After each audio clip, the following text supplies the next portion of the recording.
Hey, hello, everyone.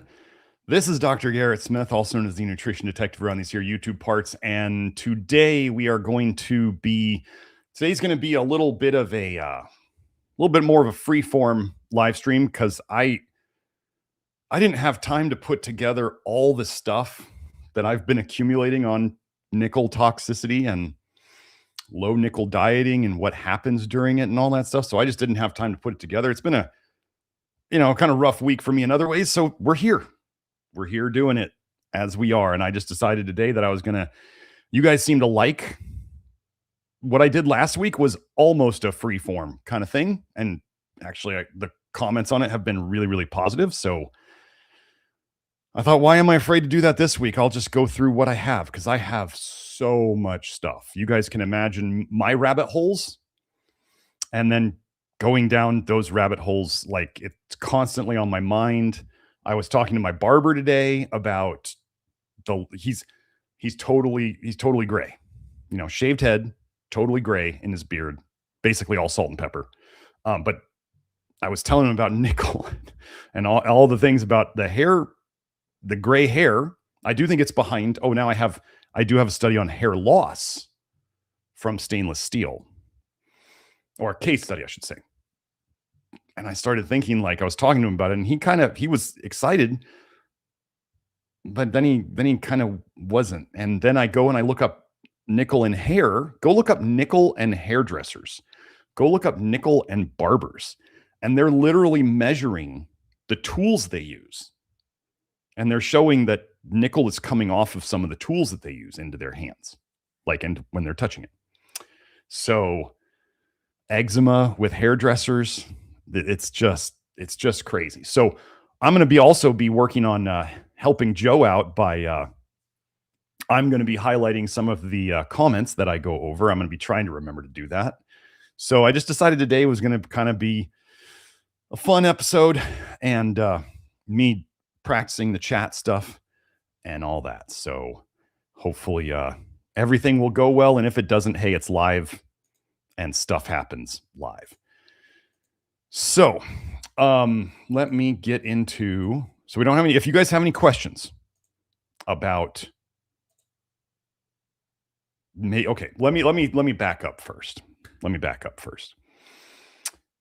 If you have already decided to venture into the low nickel diet and just jump in feet first, depending upon how well you how toxic you are and how well you detox it and where it's stored. If you are doing this low nickel diet and you've already been doing the Love Your Liver program and you do the low nickel diet without protection, as I'm saying, that will be next week. I'm going to go over all the antidotes and all that stuff next week. So if you don't want to start, as I've said many times before, you can always go back to the Love Your Liver diet. That works. Like, we have amazing testimonials everywhere. If you choose to do the low nickel diet without knowing what you're doing and going into it with your body already in detox mode, you may suffer. As I've said before, it's brutal. It can be brutal. As I'm going to show you, we're going to have a testimonial from Twitter from a gentleman who's been doing low vitamin A. I don't know if he's in the Love Your Liver program. I didn't actually know his name in real life, but he's been a big low vitamin A fan for a very long time. And I'm going to show you, well, actually, maybe I will just do that now. I'm going to show you what his results have been. Now, so listen, I can't remember if I started this March 20th or March 26th. So that's about a week difference, right? So we're at May 5th right now. So we're somewhere between like 5 or 6 weeks for me, depending upon it. I have gone through lots of detox cycles from different areas of my body. And yeah, I saw that, Joe. Pierre, the inner circle time shouldn't have changed, so I don't know what's going on, but it'll be after the live stream. So that's how it's going to be. That's always how it is. So I don't know how that happened, but I'll fix it today. Anyway, so the detox cycles, I've always said this. I've always said that I think I was very, very toxic, and I was lucky in that my body was pretty resilient to fighting off or not having debilitating symptoms from that amount of toxicity. I've always felt that way. I've always felt like I was meant to be really toxic so I could figure this stuff out, but I also wasn't meant to be debilitated by it so I couldn't do what I do. And so people would take me decently seriously and not do things like Medicine Girl, where she's confusing the old me with the new me and trying to say, like, she literally is trying to say I look worse now than I used to. That's either delusion or a purposeful mistruth or dyslexia. I don't know, but it's completely wrong. You guys are welcome to go tell her on her articles about me, or her article about me, where she thinks I actually used to look better than I do now. No one has said that. No one who comes to these live streams actually says I look worse now than I did 5 years ago. No one says that. So it's either dishonesty or it's just a massive mistake. Okay. So this is where we're going to go with this. Let me go on to that testimonial on Twitter and show you. So what I'm saying. Okay. The low nickel diet. I've seen amazing results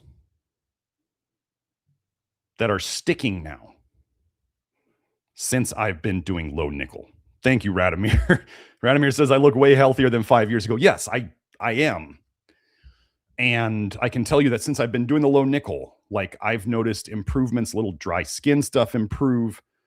Oh, yeah. So Brady said 2 weeks into the low nickel, anyone else have a constant runny nose, almost pouring out of my nose? Have had that since about day 3. Okay, let me hit on this. Detox from the low nickel starts, as most people have said. Sorry, Joe, I forgot to do that. I'll do that next time. I'll highlight that next time, Joe. I'll get it this time. It seems to start about days 2 to 4. So I want to tell you guys, like, we're getting the patterns.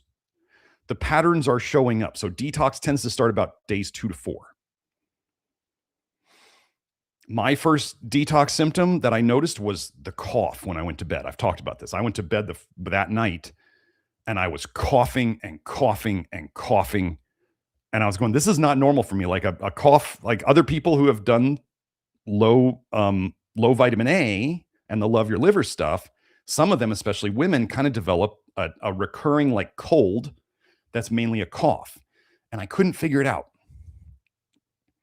I was going, what is this? Now I know that it's literally nickel. They were getting nickel toxic from, too many grains, too many beans. Maybe some of them were doing chocolate. Some of them were doing nuts and seeds. Maybe it's their water. Maybe it's their, oh, seriously, I'm going to say this right now. Stop wearing metal jewelry. Stop it. If you want to get better and you think you have a nickel problem, stop wearing metal jewelry on your skin. If it's metal touching your skin, stop it. If you don't, okay, don't get mad at me if you improve to some point and you stop. Stop wearing metal jewelry and you will stop putting nickel. And as somebody was just saying, Luca says there's a lot of interaction between cobalt and nickel. Yeah, they come together in a lot of jewelry. And wait until you see the fibromyalgia study on metal allergy where there's nickel. They've got people saying, now I'm not saying you have to stop shaving with a razor, guys, but once you're nickel sensitive, we've got research showing that people can get contact dermatitis from their razor blade. So once you're sensitized, it only takes a little bit to keep everything rolling. So like, ladies, if you're like, well, I do, in the future, I do the low nickel and I did it for like 3 months and I got like maybe 50% better, but I'm not getting better. And then they're like the types who are wearing multiple bracelets and multiple earrings and all this stuff. Worse would be a nose ring because that's literally wet in there. And then you don't get better. Like literally, we don't want metal on our body. Time is always. I can't see the rest of your name. Hold on. Let me see.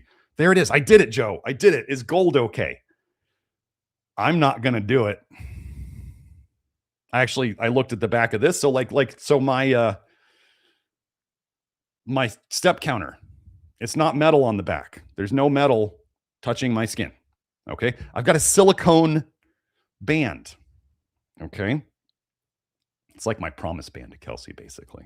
So we're not engaged, but it's a promise band. So if you guys were wondering what that is, yeah, we have plans. So anyway, but yeah, there's no metal living anywhere on my body. Now I want to say this, you guys know how there's been the big push for copper clothes, and people say it relieves their pain. Copper and nickel are both divalent cations, +2s. I think the copper is pushing nickel out.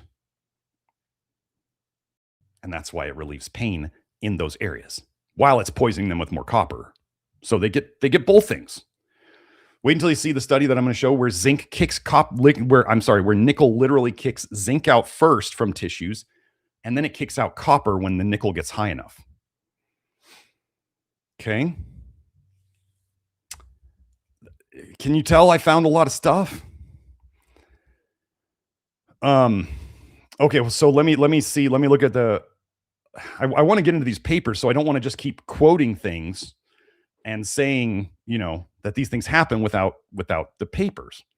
But let me first, okay, so what I'm saying is, if you're hesitant to do this, and I'm sitting here saying, like, I've been in this game longer than most people, right? I've been in practice for 20 years now. Been doing low vitamin A for 7. Been through the detox stuff, been through the retracing. The low nickel diet has been the most brutal detox I have gone through. And it has also been overall the most beneficial that I've been able to tell. Like, we got lots of results with the low vitamin A and the reducing the copper and all that stuff. Low nickel, when the nickel wherever the nickel's coming out of, it's going to hurt or make you feel bad in that area. That's what we figured out. Kelsey is currently experimenting with some magnetic type therapies because nickel's magnetic. We may be able to affect things with magnets. So she is currently experimenting with that. She just figured this out like last night, told somebody about it. They experimented with it. It seemed to help. So we're experimenting further. So I'm saying, if you want to wait a little bit, like, you've been eating these foods for a long time, if you want to do something like taking out your jewelry, figuring out your water supply, like flushing your water system before you shower, before you bath, if you were still drinking tap water, which, please figure out something to do other than drinking tap water. But like, if you have a Berkey, you're getting the nickel. It's coming through. Like, I mean, it's stainless steel, first of all, and it doesn't take out the minerals. So another vote for RO or something really seriously. I just ordered my Sante for Health, SANTE, my Sante for Health whole house water filter for Kelsey's house. So we can get that started up there, and I think it'll really help her. And then when I move up there, we'll all have good water already, and she'll have had it for a while. So, okay, let me look at, let's go back to this. So let me back. I got to finish this thought. If you don't want to go through the full brutality of the low nickel diet before we have the antidotes laid out for you and a structure for you to go through, then just do things that reduce your nickel if you want, like no jewelry. I mean, what's that going to hurt? Usually when people have nickel in them, 2 weeks after they get it out, their health is significantly improved. Okay. Just getting the metal out. So imagine if you stop wearing your jewelry, it's going to help. You're probably not going to have a massive detox if you don't change your diet, but then that's what you're trying to avoid, right? So anyway, okay. People are coming back to me now after I tell them this is brutal, and they're coming back to the office hours and they're like, "Doc, this sucks." And I'm like, I told you. Some of them may have started before I knew this. And I'm like, I told you, like, you can go back towards what you were eating before. It might help. Or in my office hours, I'm talking to people with what I know about some of the antidotes. And it's helping. So this is what we do. We figure out the problem, then we figure out the solutions. Like, this is what I was put here to do.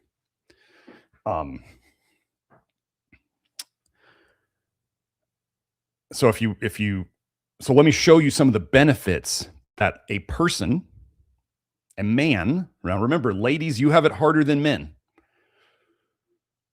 You're going to have it harder than men. You store more metals in you. You've been wearing jewelry longer. You've been putting nickel on in your makeup. You've been doing all this stuff more than men. You're going to have a rougher time. So if you want to wait, do that. But let me show you a man's testimonial from this. Okay. Well, we'll go over a couple ones. This is Ida. Ida is one of the 2 people on Twitter. Can I make this bigger? Let me do that. Why isn't it zooming? There we go. Okay. So Ida along with Matthew or Good Texture are the people who first were posting about low nickel that I saw on Twitter. Thank goodness I went that day and I saw their posts and I decided to look into it because I was able to set aside, my ego and say, maybe they're onto something. Maybe I missed something, as I've done many times before. So as she says, in celebration of low nickel curing my hand eczema, like she was doing low vitamin A. She was doing the basics and it wasn't fixing her hand eczema. And I think she was eating pretty good, doing like certain beans. I forget which beans she was doing, but she was good. She was making white bean smoothies and stuff. She was doing the program, but her hand eczema didn't go away. And now it's gone away. Okay, so Ancient Mizo here. So he says almost gone here too. I believe he's talking about eczema. Never had any issues like that. Nickel effed me for a long time without knowing, nor did it ever look like I'd ever find out until your sudden discovery. Absolutely insanity. So she asked him to do a post so she could share. He says skin improved. Itchy rashes nearly gone. Hairline growing back. Hair thinning stopped. No issue eating as much bread, simple pita on the pan as I want. I have yet to buy organic refined flour, just the normie refined flour. Can only imagine once it's organic plus sourdough. So they keep going. QnA is I think he's in the LYL. I don't know his name. I don't remember it. But pay attention. Interestingly enough, for me, my skin is worse than ever in some respects, but I feel pretty good overall. I went over the study 2 weeks ago, maybe 246, I believe, where I showed that when I think it was women, when their dyshydrotic eczema flared up, they had more nickel in their urine. This is dumping. So their skin was flaring up as they were dumping. How do you start dumping? You take it out of your diet. Maybe sometimes these women were, without knowing it, reducing the nickel in their diet, which caused them to start dumping, and then they would flare up. This does get better as you go. Okay, so if you do the low nickel diet without protection, it may really, really suck. Really suck. And I can't make that go away. However, if you wait until I tell you how to walk into it instead of dive into it, I believe it's going to go way, way better. Okay. And okay, so he said, his reply, oh, for real, perhaps you're suffering from detox or it's circulating and it's not getting flushed out. It's detox dumping. Sounds like a negative detox reaction. I ain't the person to weigh in, but it's interesting nonetheless. And he said, could be just an increase in detox and it's causing issues. I can continue the experiment to see what it leads. I told him what it was. I actually commented. I don't remember if I don't know if it's going to show my comments. That's probably what's happening. He's saying flare-ups here and there. See? Flare-ups here and there. There's cycles. This is what we see. Can't imagine gradually eliminating nickel is bad. This is what we're talking about, right? But short-term, it might be for some. Yes. Perhaps some Enteros gel might help in the meantime. I don't know. Enteros gel is an idea. It's expensive. I'm not going to use it. I got better stuff coming. I feel fine in general. I might have just shocked my system by dropping nickel from foods dramatically. Okay, the main two places where you store the most nickel and where you store it first, your gut, and your skin. Wow, it's crazy that they say your skin issues are reflected in your gut issues, isn't it? Well, I kind of get amped up on these. Like when I don't get ready for these shows, I kind of get really amped up, don't I? Oh, this is one. Nickel toxicity was effing with my throat suddenly. Now that I know what and how, that's gone too. And I commented here. Kelsey brought this up. Kelsey, my brilliant, lovely, beautiful girlfriend. She's so smart and she pattern recognition. She remembered that multiple brands of cough drops, literally their active ingredient is pectin. Pectin likes nickel. So imagine you suck on pectin, it stays in your mouth for a while, grabbing onto nickel or other toxic things that are there and bile, and you swallow it. So it moves the problem away from your throat. That's all it's doing. It's just transporting the poison somewhere else. Okay. People want symptom relief. That's what this would do. Okay. And then Ida added, as I've talked about, and she may have noticed already, the infamous nickel detox cough. Oh, and he added here, apologies for the lame-ass format. Oh, and most importantly, the good stuff for men in particular also drastically improved in a relatively short period. Nickel accumulates in your testicles, guys. Ladies, it accumulates in your ovaries, in your uterus. It accumulates all these places. So, and I can say that I have seen improvements in that area as well. If you're not taking zinc, you may not have as many improvements. But also, if you're sensitive to zinc, that means you're full of nickel and copper, most likely. So the guy stuff will improve. Like I have research on all this. I'll see if I can get to it. Freestyling here, but I think you get the point. Reducing nickel resulted in near instant wins, and it's getting better day by day. Yes. More. No typical carb dip or whatever from supermarket/store bread. No weight gain either, but rather gradual loss. Again, it's not even organic nor sourdough. Nature's Ozempic yet. Legs and overall body much stronger. Knees much less clicky. Bones less cracky. Nickel goes into your bones. Literally. I have research on all this stuff. I wouldn't make this stuff up. I just started going. So there was a period of time during my nickel detox where I was very, very, I was tired and I was stiff and achy more than usual. And it wasn't from working out. I probably had about a 10-day stint where I didn't exercise. Part of that was when I was visiting Kelsey in Idaho and we had other things to do, but I wasn't going to the gym. So I got home a couple days, maybe a day or two after I got home, I was like, the craving to work out had come back. Let me tell you guys something else that's going to happen. You're going to go through the nickel diet or the detox if you're doing it without protection. And you're going to have the first day. The first day is going to come where you feel amazing and you're going to go and overdo it. We've had people overdo it. Like Kelsey overdid it around her house. We had somebody else, a woman yesterday, tell me that she way overdid it with her exercise because she felt so good. And then you kind of stir up nickel again and then you don't feel good. So when you start feeling good, don't overdo it. That's the warning. You're probably going to do that. You'll learn that I'm right. You'll learn that I'm telling you these things that happen. So I'm preparing a document with all of this stuff. Okay. So you'll know what you're getting into. But look at legs and overall body much stronger. I can tell you I went in and I was doing the Judd Lean Hard workouts. For those of you who don't know, he's on Instagram, Judd, Judd. His last name's Lean Hard, Lienhard. His programs are unlike anything you've probably ever seen. Tons of rotation in them. Lots of agility. If you go to his comments on his Instagram pages, on his posts, you will see tons of 30s and 40s and even 50-something guys, especially saying, this is fixing me. I love his stuff, but his workouts are long. There are lots of sets. And I hadn't actually, because of just trying not to overdo it and whatever was going on before I did the low nickel diet and during the low nickel diet, I had not actually had the time or the energy to completely finish his workouts.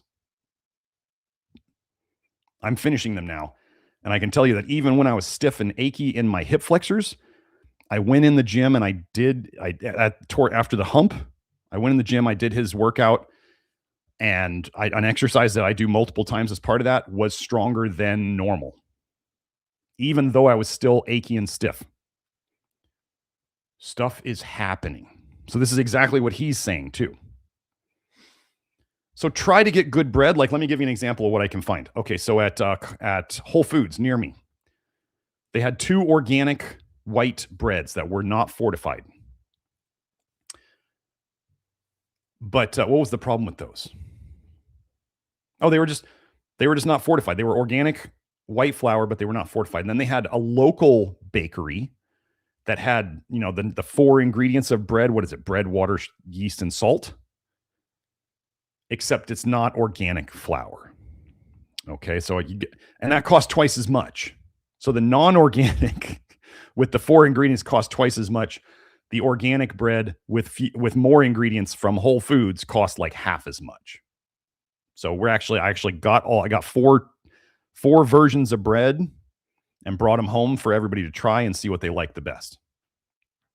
And Ida just added, that's amazing. Bread is life. Sounds like low nickel is really having a big and immediate impact for you. Oh, let me bring up something else that somebody in the comments brought up. So whoever made this comment, if you're here, feel free to say so.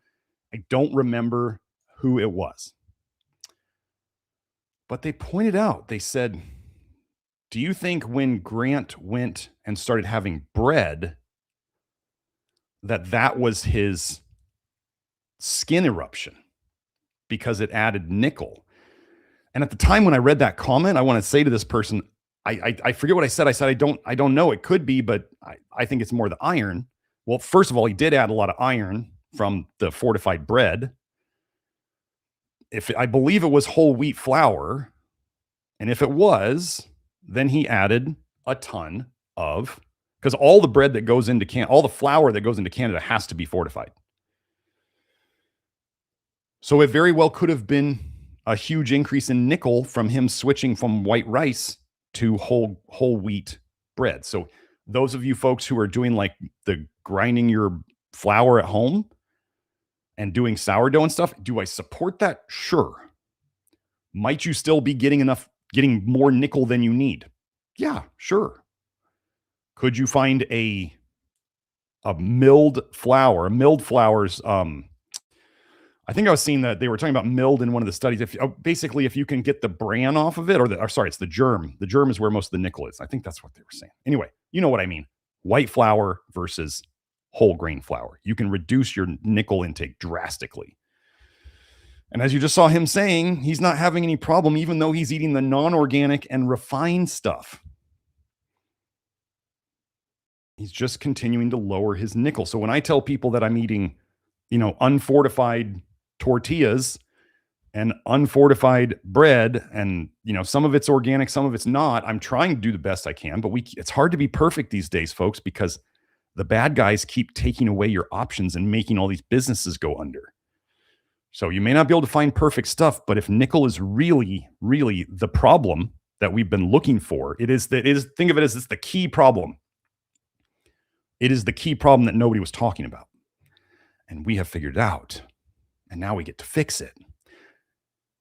Remember that nickel injected into animals caused cancer at every point it was injected, in every organ it was injected into, in every gland it was injected to, and sometimes it would still cause cancer in other spots. I went over that research. Have you heard of anything else that can do that?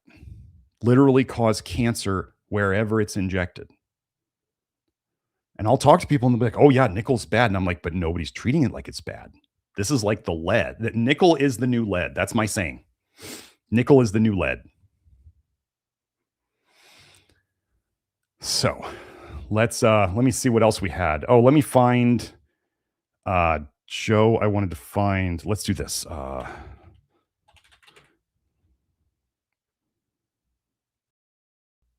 Okay, here, so Joe, let's go to this paper. So where are we at? I will just go, I want to show you guys the name of the paper so you can find it if you want. Oh, and I'll give Joe the link. There you are, Joe. Abnormal trace metals in man, nickel. This is the paper that had the gray hair stuff that I went over 2 episodes ago. Okay. 1961. So when I tell you that they've been hiding this from us, that no one has been investigating this 65 years ago. So now let's go look at the references to liver in here. Nickel is one of the relatively non-toxic trace metals found in the tissues of man. No, it's toxic. It's really toxic. So let's go find the references to liver. Oh, wait, I want the other one. Here we go.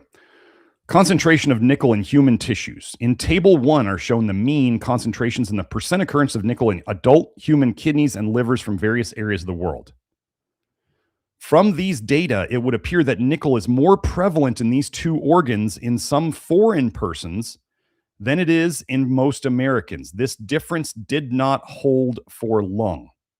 Okay, so where you live, I just saw a paper about, well, we'll get into that paper about the differences between men and women in terms of their blood work for cholesterol and triglycerides and liver stuff versus their gender. Because as we say, women detox slower than men, and they're different. Anyway, so where you live, this, okay, let me get into this. What does this mean? If you go and look on Nickel Navigator, or you go and look on, you do Google search or whatever, and it says nickel's low in this. Like I've had 2 people lately. Joe has been doing research and he's finding that it seems that barley to him looks low. And I have other people coming to me and they're going, barley's like crazy high in nickel. And I'm going, see, okay. Grains, whole grains accumulate nickel. Beans accumulate nickel. If you choose to, like, so what I'm getting into in that study in Greece that they did specifically there was because they said that the vegetables in Greece had twice the nickel of other places. So if you're looking up a food in Greece, or you're in Greece and you look up foods on Nickel Navigator and they didn't measure the Greek stuff, then you're not going to have a good picture of it. So when I say my low nickel diet is going to be specifically in foods that are commonly almost always known to be low nickel, that's what I'm going to do. If you decide to do whatever it is you're going to do and trust the internet, you know, a study that was 20 years old saying that nickel's low in this bean, and then you go and you eat that bean today and it's like 5 times higher, that's not what I'm going to do. Okay. There was some other stuff I wanted to go into here. Okay.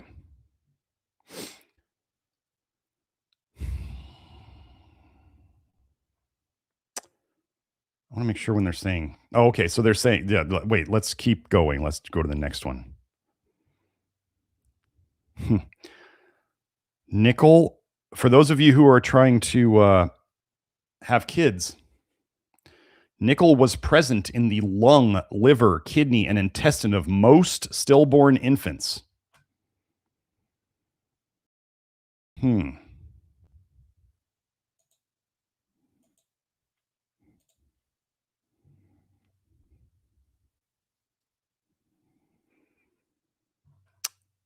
So okay, again, I'm going to tell you, like, where you have your nickel detox symptoms or where nickel is affecting you is going to be different than everybody else. Like some people with nickel, they gain weight. Some people, they don't. Some people might get liver problems. Some people might get kidney problems. Some people might get skin problems. Some people might get emotional, mental stuff.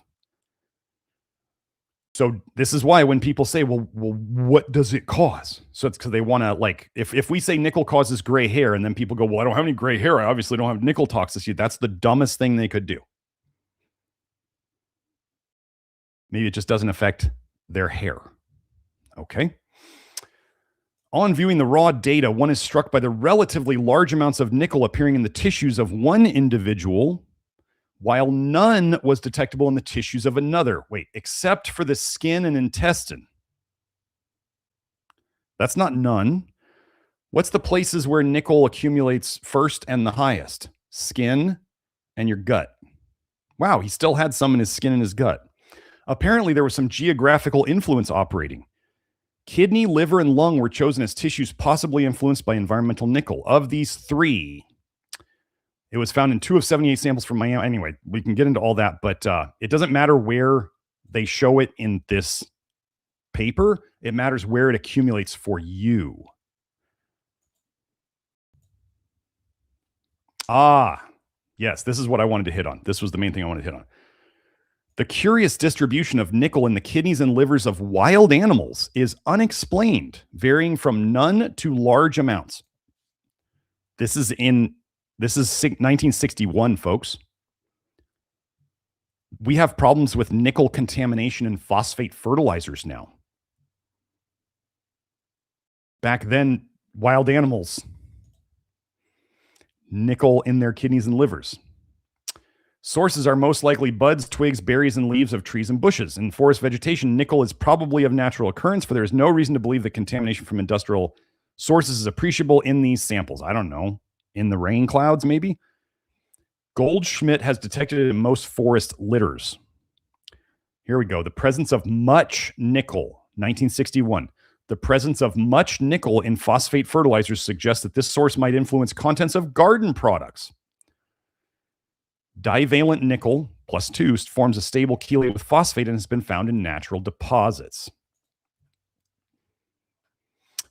In spite of the relatively large amounts in food, there appears to be a mechanism in mammals limiting intestinal absorption, just as there is for iron, manganese, copper, and probably other essential metals. Wait, so look at that list.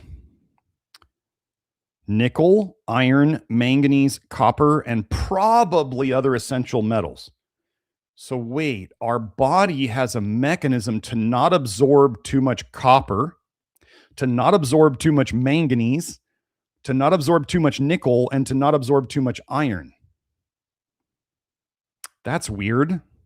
What are the things we're now fighting against? Do we trust the body's wisdom? Some guy on Twitter just tried to say that these autistic kids with a copper level in their blood of like 200, those of you who have seen our blood tests, like we want it like below 90. And autistic kids were having like 199 level. And he's trying to say it's a copper deficiency. It's not enough copper in the cells, and this proves it. Really?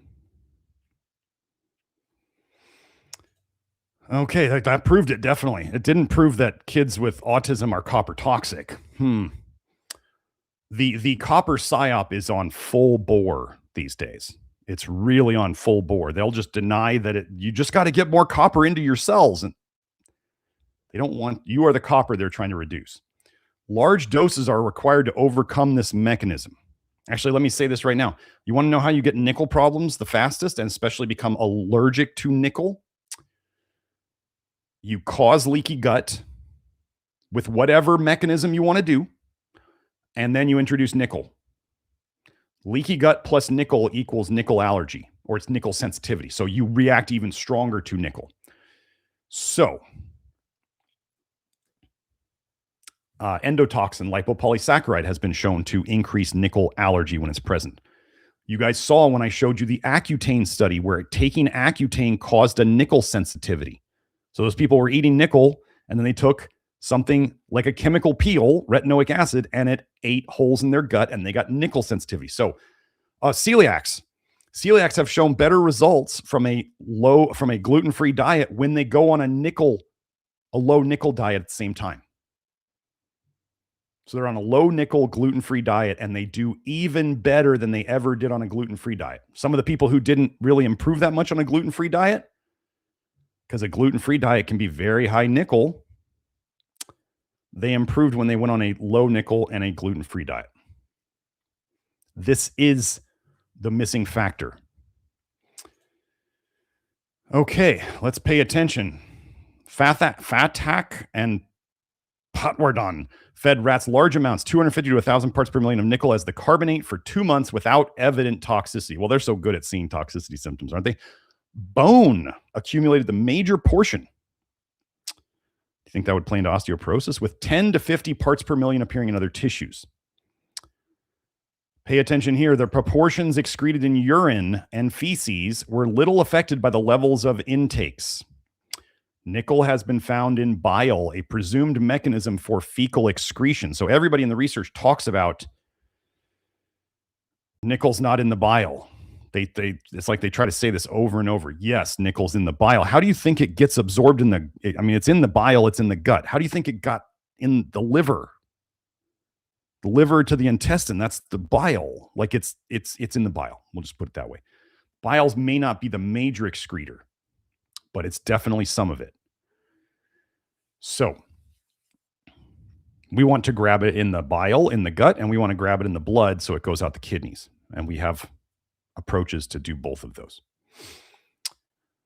But notice how they're saying when they gave them tons of nickel, what came out in their pee and their poop, and the reason the feces is so higher here, so much higher, is because their bodies are trying not to absorb it. So it just stays in the poop. When they measure the poop, they're like, oh, there's still a bunch of nickel here. Okay, they were fed it. It stayed in their gut. Oh, so LeBrad Pass. Thank you for your super chat. LeBrad, he says, saying thanks for all your work on nickel. Just over 2 weeks in, having mixed days of feeling good and bad, and the good are outweighing the bad.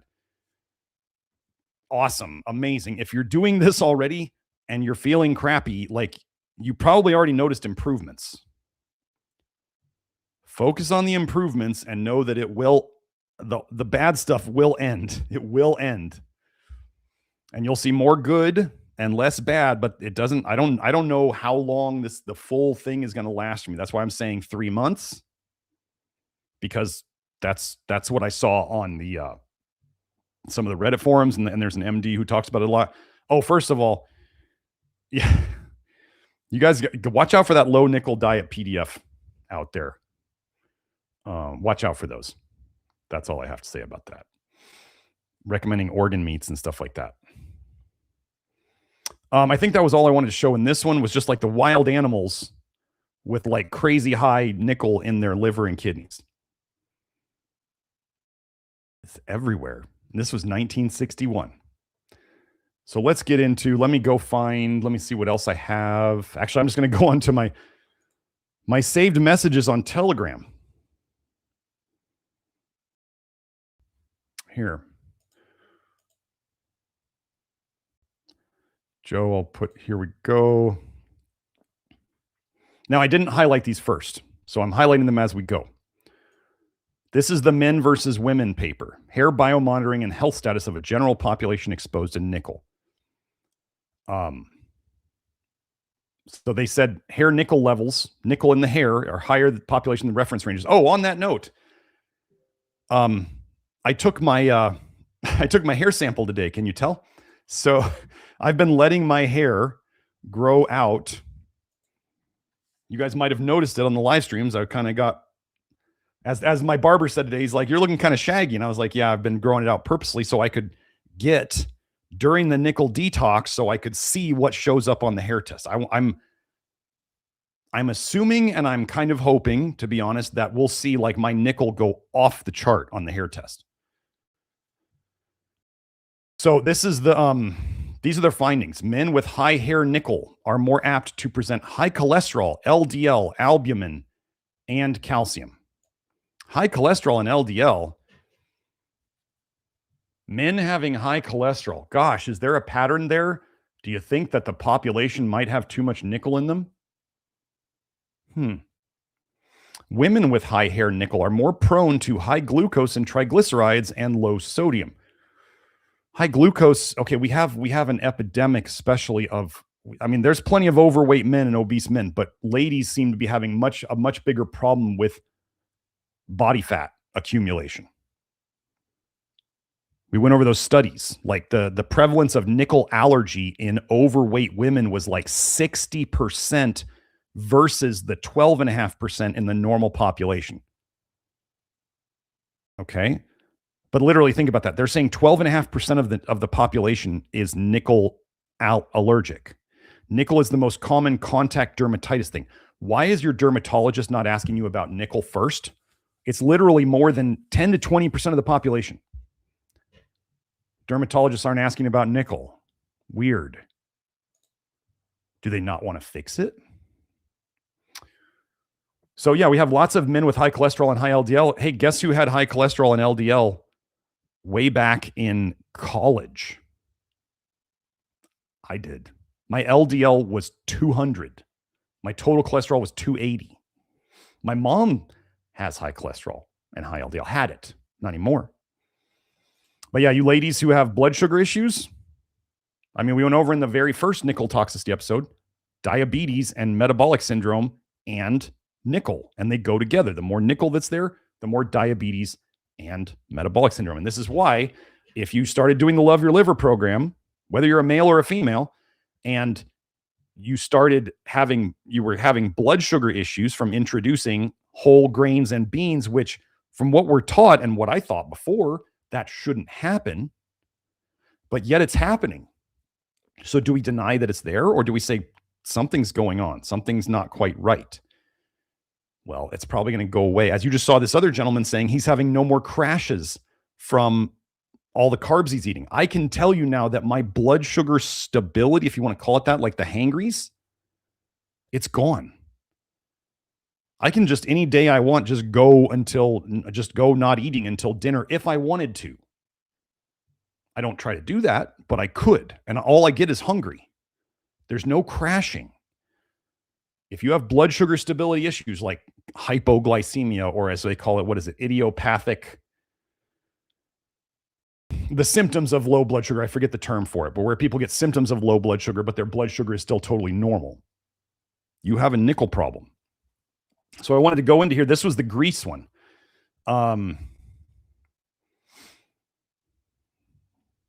So wait, where was it?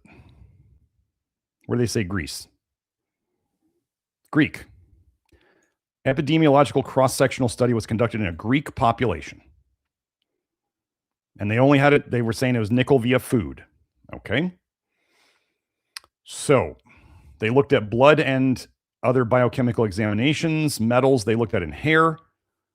Women were characterized by higher nickel and copper hair concentrations, while men by higher chromium and mercury. Factors affecting this hair metal concentrations were identified to be dietary habits, consumption of local crops like nickel, occupation, and smoking. Okay. They found this. We told you these, the abnormal glucose, triglycerides, and sodium, but I wanted to go over where they say oral exposure to nickel via food consumption and to chromium via drinking water of a population in an area of central Greece has recently been brought to light.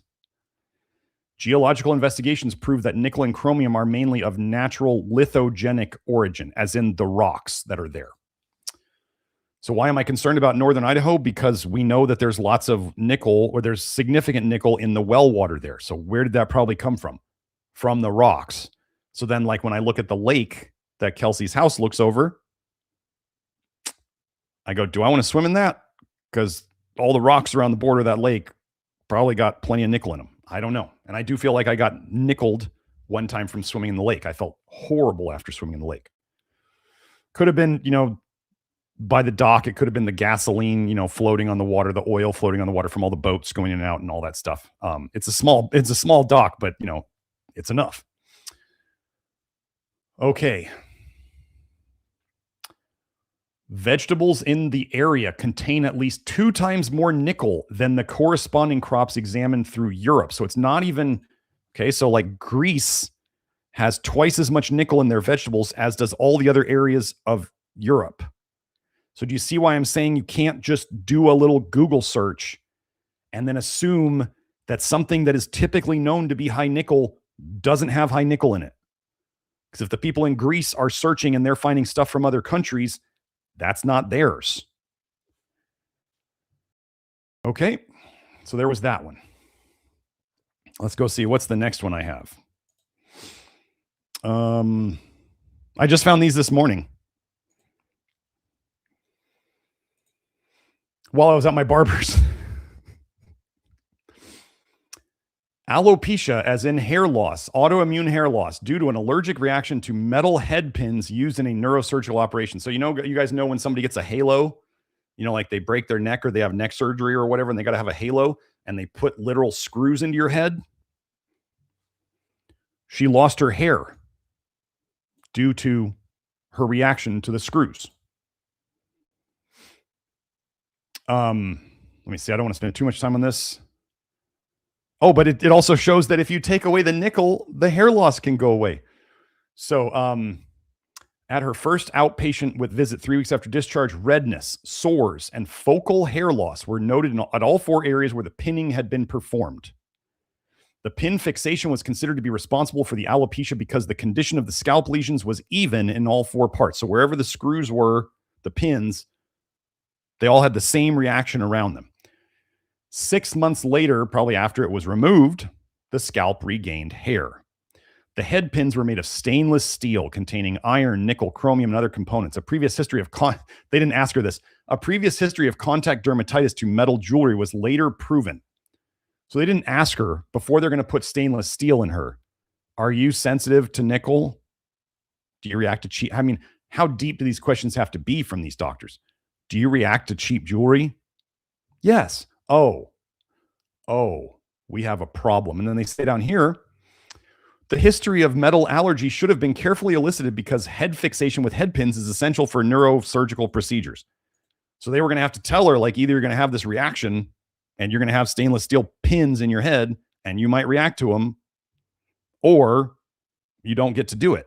Maybe they should be telling parents like me. But so now I know about nickel and braces. Now I know. Now I know that I've been poisoned since I was a teenager.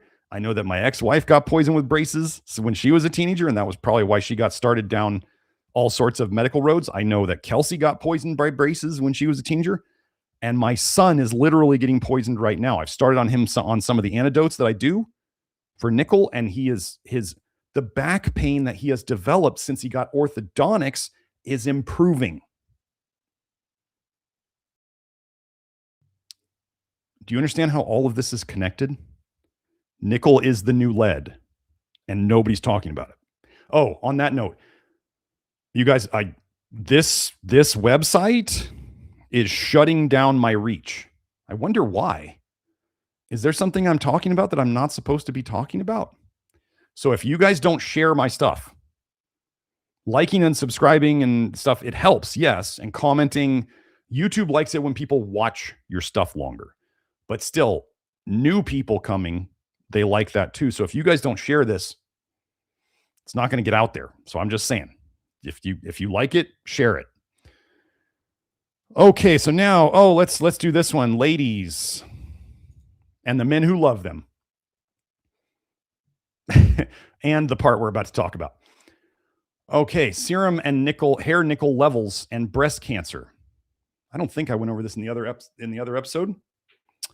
Let's just hit on this one. In conclusion, high serum nickel levels were associated with breast cancer, and nickel exposure might be a risk factor for breast cancer. So if you're a fan of ladies and you're a fan of breasts, might want to take nickel toxicity seriously. And this is in China. China appears to be doing most of the nickel research. What have they figured out? Oh, and they also had, in hair, that nickel levels in breast cancer were slightly higher than in controls, but not significant. So it's still showing up there. Oh, I just got rid of all of it here. We'll just highlight that. There we go. Okay. Oh, Joe, you need that link, huh? Did I send you the other link? Probably not. There's that one. There we go. Okay. Can you imagine being Kelsey and getting all these Telegram messages of all these papers?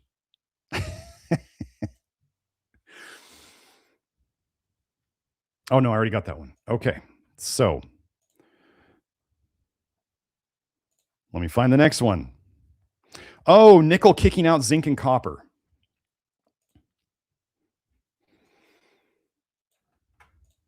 (2002). Distribution of nickel, zinc, and copper in rat organs after oral administration of nickel chloride. So for those of you who are sensitive to zinc, or even maybe selenium or molybdenum, but especially zinc. Zinc kicks nickel out, so that could very well be why you feel bad when you take it, and why, as we're seeing, as people do the low nickel diet longer, they stop reacting to the zinc. And we've also seen people not reacting as much to MSG because MSG likely solubilizes the nickel so it can get out. So as people are doing the low nickel diet, they're getting less sensitive to zinc, and they're often getting less sensitive to MSG, so they can use that better to help them detox even faster. But anyway, so zinc is just pay attention here. So if nickel kicks zinc out, then zinc can kick nickel out. Okay. What do we do? Just wanted to make sure that this first part, like I said, I didn't highlight it first. The results indicate that exposed rats to nickel in their water drank less nickel solutions than the volume of water drunk by controls, but there was no mortality of animals. So the rats knew they didn't like the water. Probably tasted like metal. So the rats drank less water because our taste buds can determine poisons. So if it tastes metallic, probably bad. If it tastes bitter, bad. If it tastes sour, bad. In comparison to control animals, a very high increase in nickel levels was found in the kidney and then lung and serum of all exposed rats. In the liver, spleen, and brain, the metal accumulation was lower. Does that mean they're saying it's not there? No, it's just lower than in the very high places. Okay. A directly proportional relation between the nickel intake and its deposition was observed in the collected organs and in the serum. So it's a dose, like the more they drank of the nickel water, the more they saw in their organs. The metal level did not change significantly in the course of exposure. The first analysis was after 30 days. Now, this next part.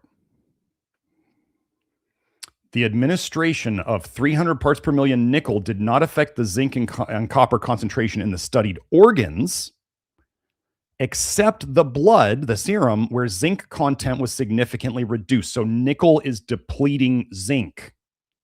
Okay. At a dose of 1,200 parts per million nickel, these metals were found to be depressed in the liver, kidney, serum. Zinc was lower, and copper in the kidney. So at this much nickel, the nickel started kicking out both copper and zinc. It kicked copper and zinc out of the liver. It kicked copper and zinc out of the kidney. It kicked zinc out of the blood, and it kicked copper out of the kidney. This is literally what I talked to you guys about how the toxic, okay. I've had some people saying, I don't think we should take any heavy metals at all. And I'm like, well, zinc is a heavy metal.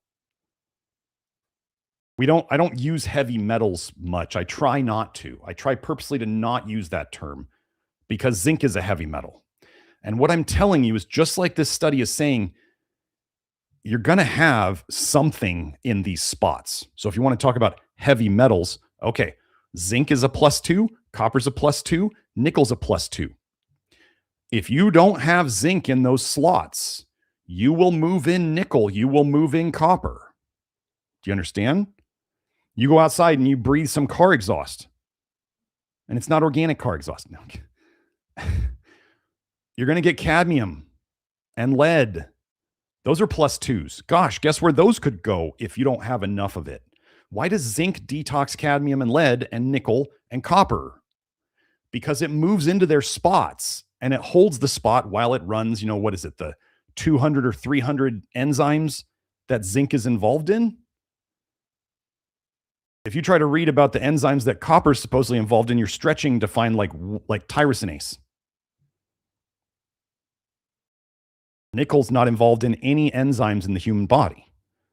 So would you rather have zinc that's needed for 200 to 300, or would you rather have nickel and copper that are known to be toxic, and even if they do something, it's hardly anything that you can get plenty of that from your food. Okay. So this is nickel displacing zinc and copper. So if you have nickel toxicity, you have zinc deficiency, because all those nickel spots could potentially be zinc spots. Okay, Joe says I don't have to get the links. Thank you, Joe. Let's see.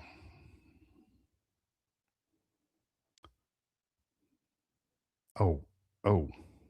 Here's part of the leaky gut. And the I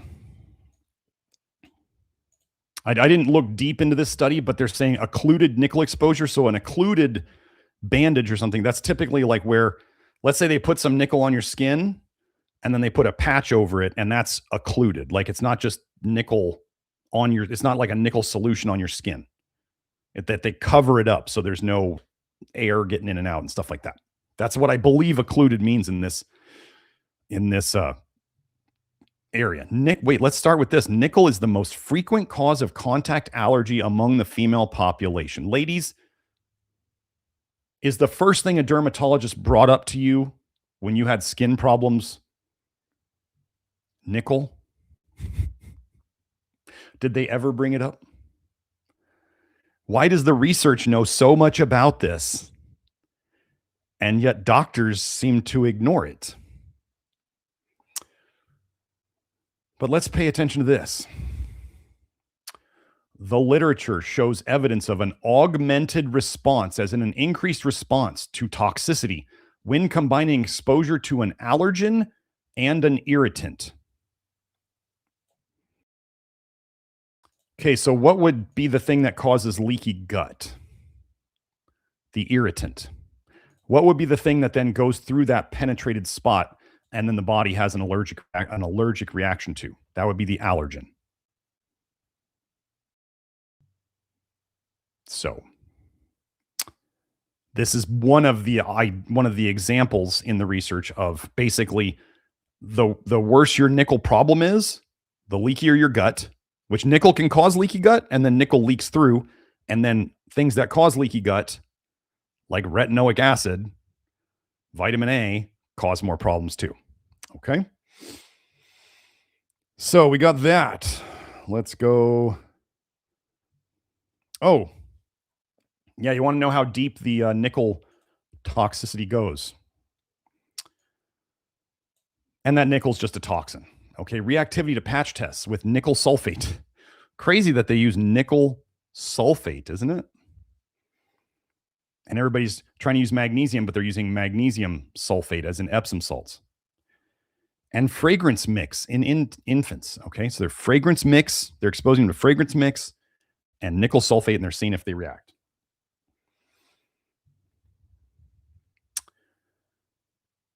The prevalence of a reproducible positive reaction to nickel, as in they reacted to the nickel on their skin, was 8.6%, 20 girls and 6 boys.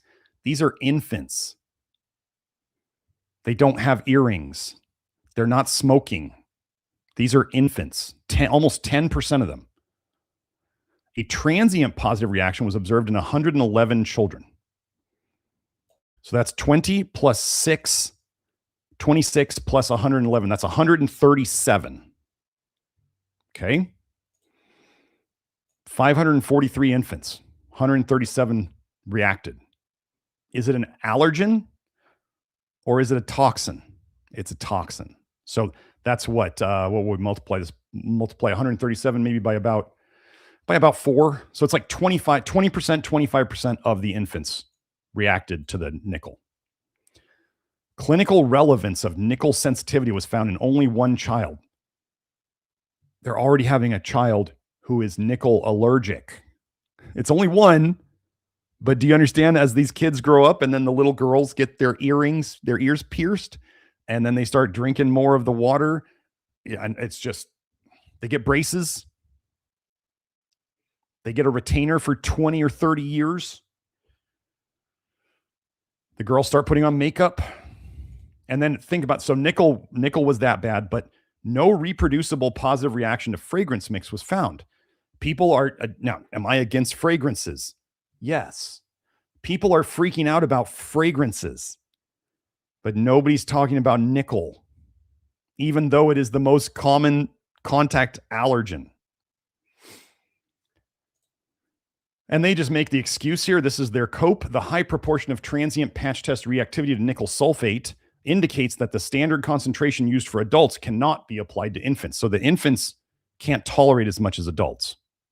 So they're saying that we got to take down the nickel concentration because we've got too many kids reacting.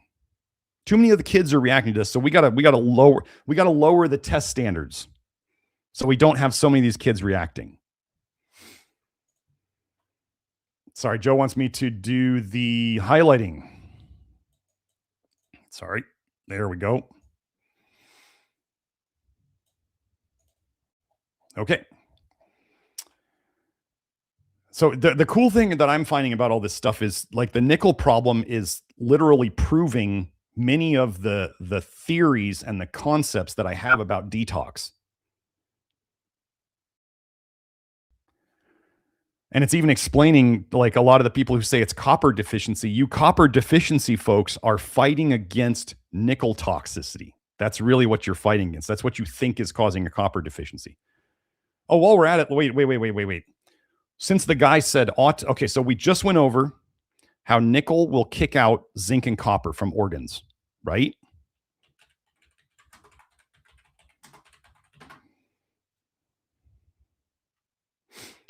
Let me find it.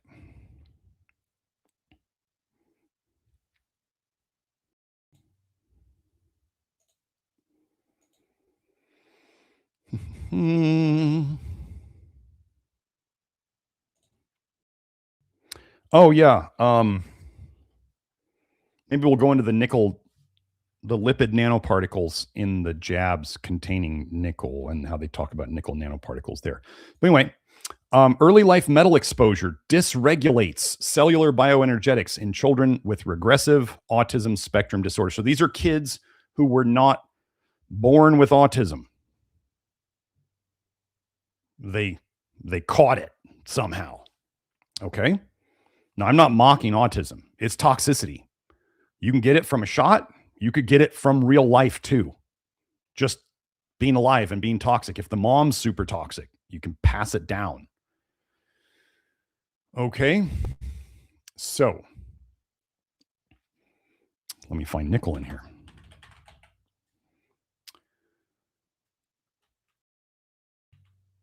Children with ASD demonstrated lower prenatal and postnatal copper and prenatal nickel concentrations and copper to zinc ratio as compared with TD is typically developing. Let me find where that explains it a little bit better.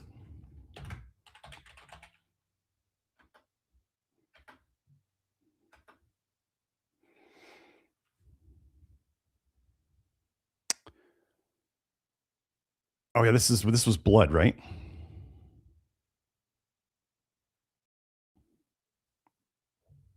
Let me look. Is it serum? Yeah. Oh wait.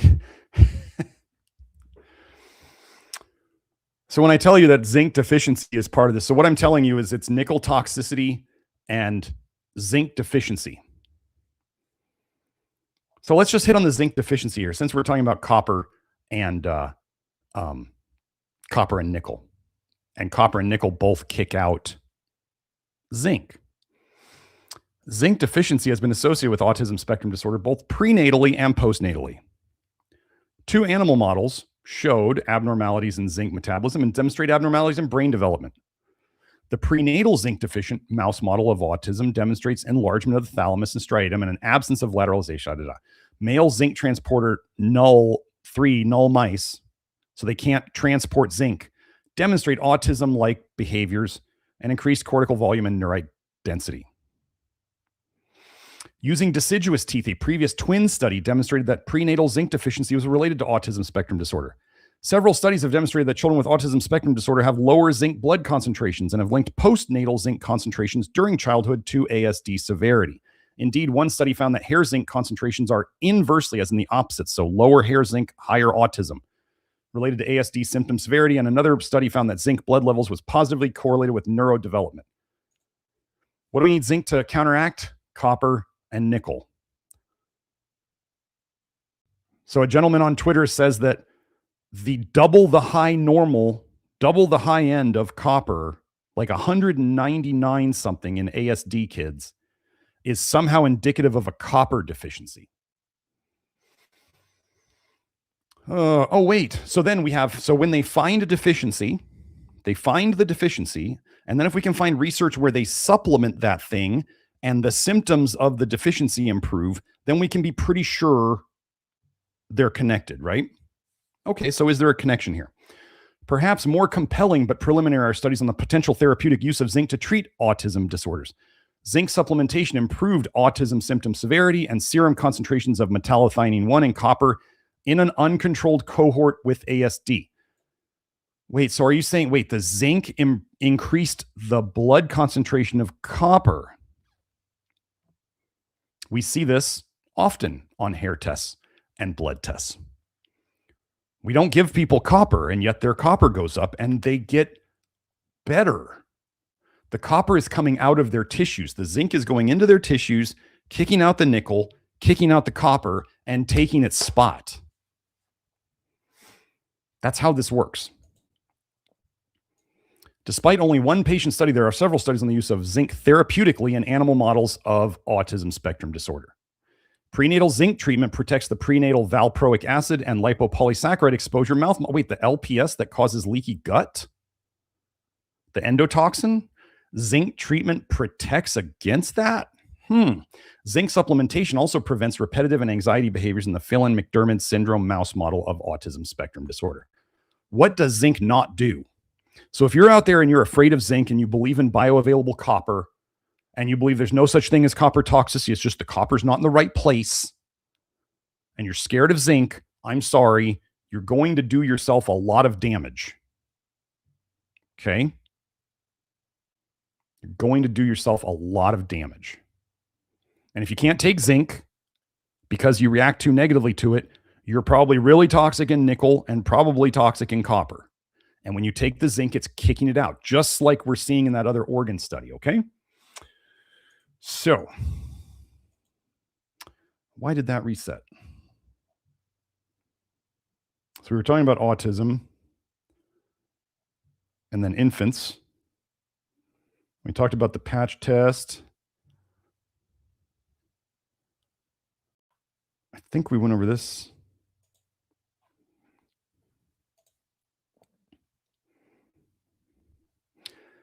Experimental. The other thing was, okay, so when let me go over that. When they saw when they were saying they were seeing lower copper and lower nickel in the blood and lower zinc. Remember how they just said when they gave zinc, they saw zinc and copper go up?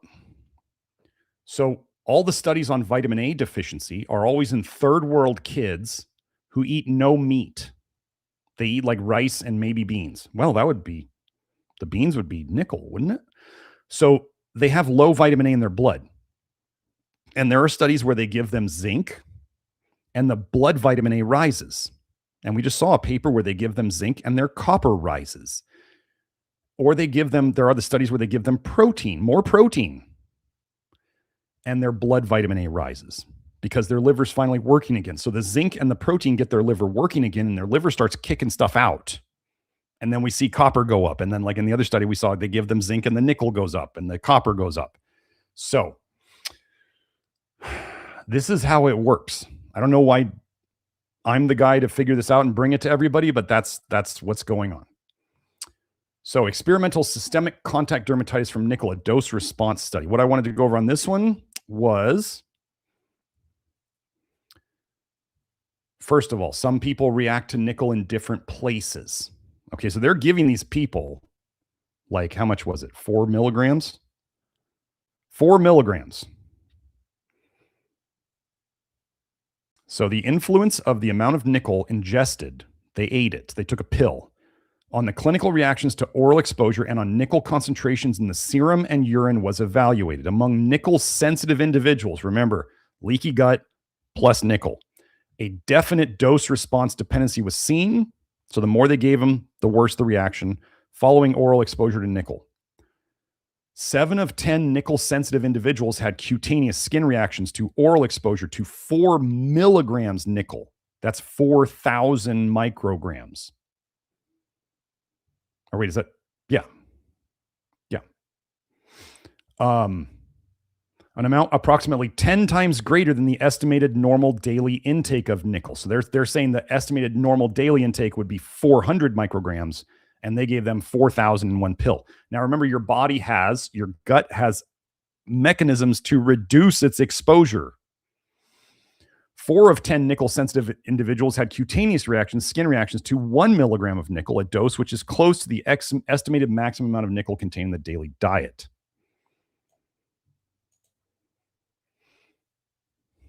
4 of the 10 nickel-sensitive individuals reacted to 0.3 milligrams nickel. That would be 300 micrograms. That's definitely a normal diet amount, or to the amount equivalent to that contained in a normal daily diet. And 1 of 10 reacted to the placebo. So if I'm going to tell you, you folks, if you start getting paranoid or hypochondriac about nickel, you're going to cause yourself problems. None of the 20 healthy controls had cutaneous skin reactions, so they just didn't have skin reactions to 4 milligrams of nickel or to a placebo. Does that mean they didn't have reactions anywhere else? No, they just said they didn't have skin reactions because that's all they're looking for. Now, pay attention here. Prior to oral exposure, so before they gave them the pill, there was no measurable difference in the amount of nickel in the urine or serum, in the blood or the pee, of nickel-sensitive persons and healthy controls. No difference. Following the oral challenge, so after they gave them the nickel content in the urine and serum of both nickel-sensitive and healthy control individuals was directly related to the dose of nickel ingested. So it went into everybody. There are people who are, quote, sensitive or allergic. If they kept giving these people 4 milligrams of nickel a day, 4,000 micrograms, they would have all become nickel toxic. And they know this. But all they care about is the nickel sensitive people who have a skin reaction. And they all start detoxing it. It goes into their blood, it goes into their pee.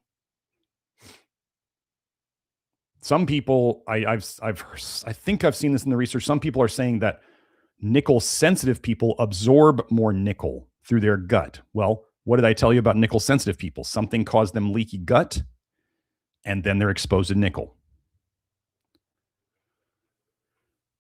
One of the reasons why it may have taken us so long to figure out this nickel thing is because we were fixing the leaky gut part in most people.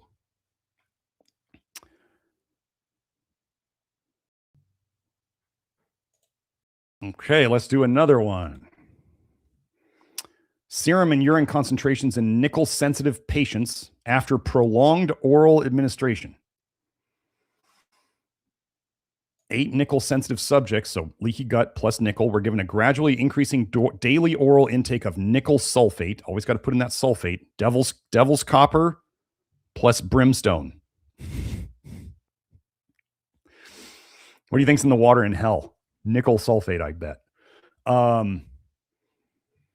Okay.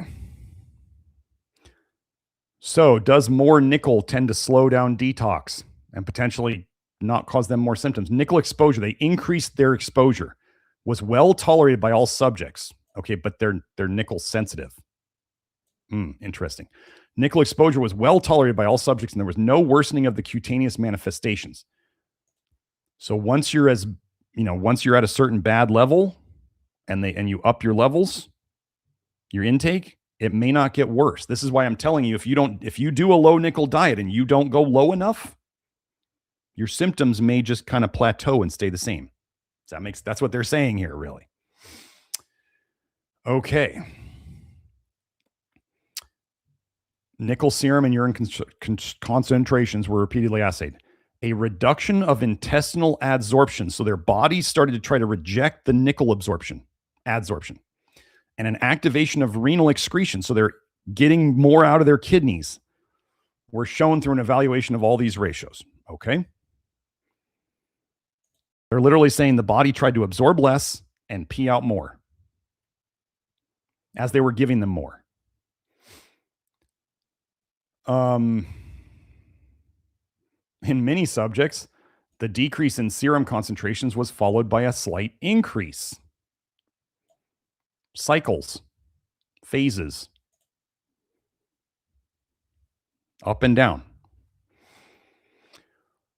It is likely that this phenomenon is due to a release of epidermally skin stored nickel.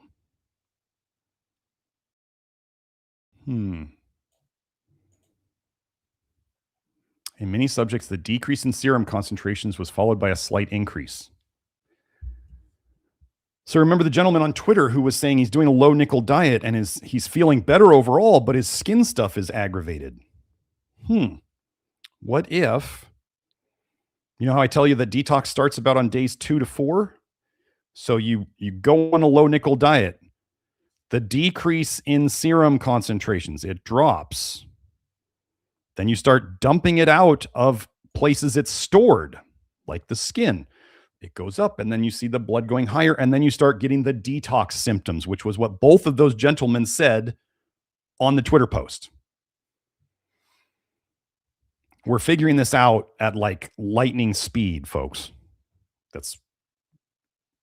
You have me and Kelsey working on something. We're gonna figure it out, especially when it's bothering us. We have skin in the game, if you know what I mean. So, they're saying here prolonged oral exposure to nickel sulfate in water reduces the intestinal adsorption of nickel and activates its renal excretion because the body's trying to detox it, also promoting the mobilization of accumulated element.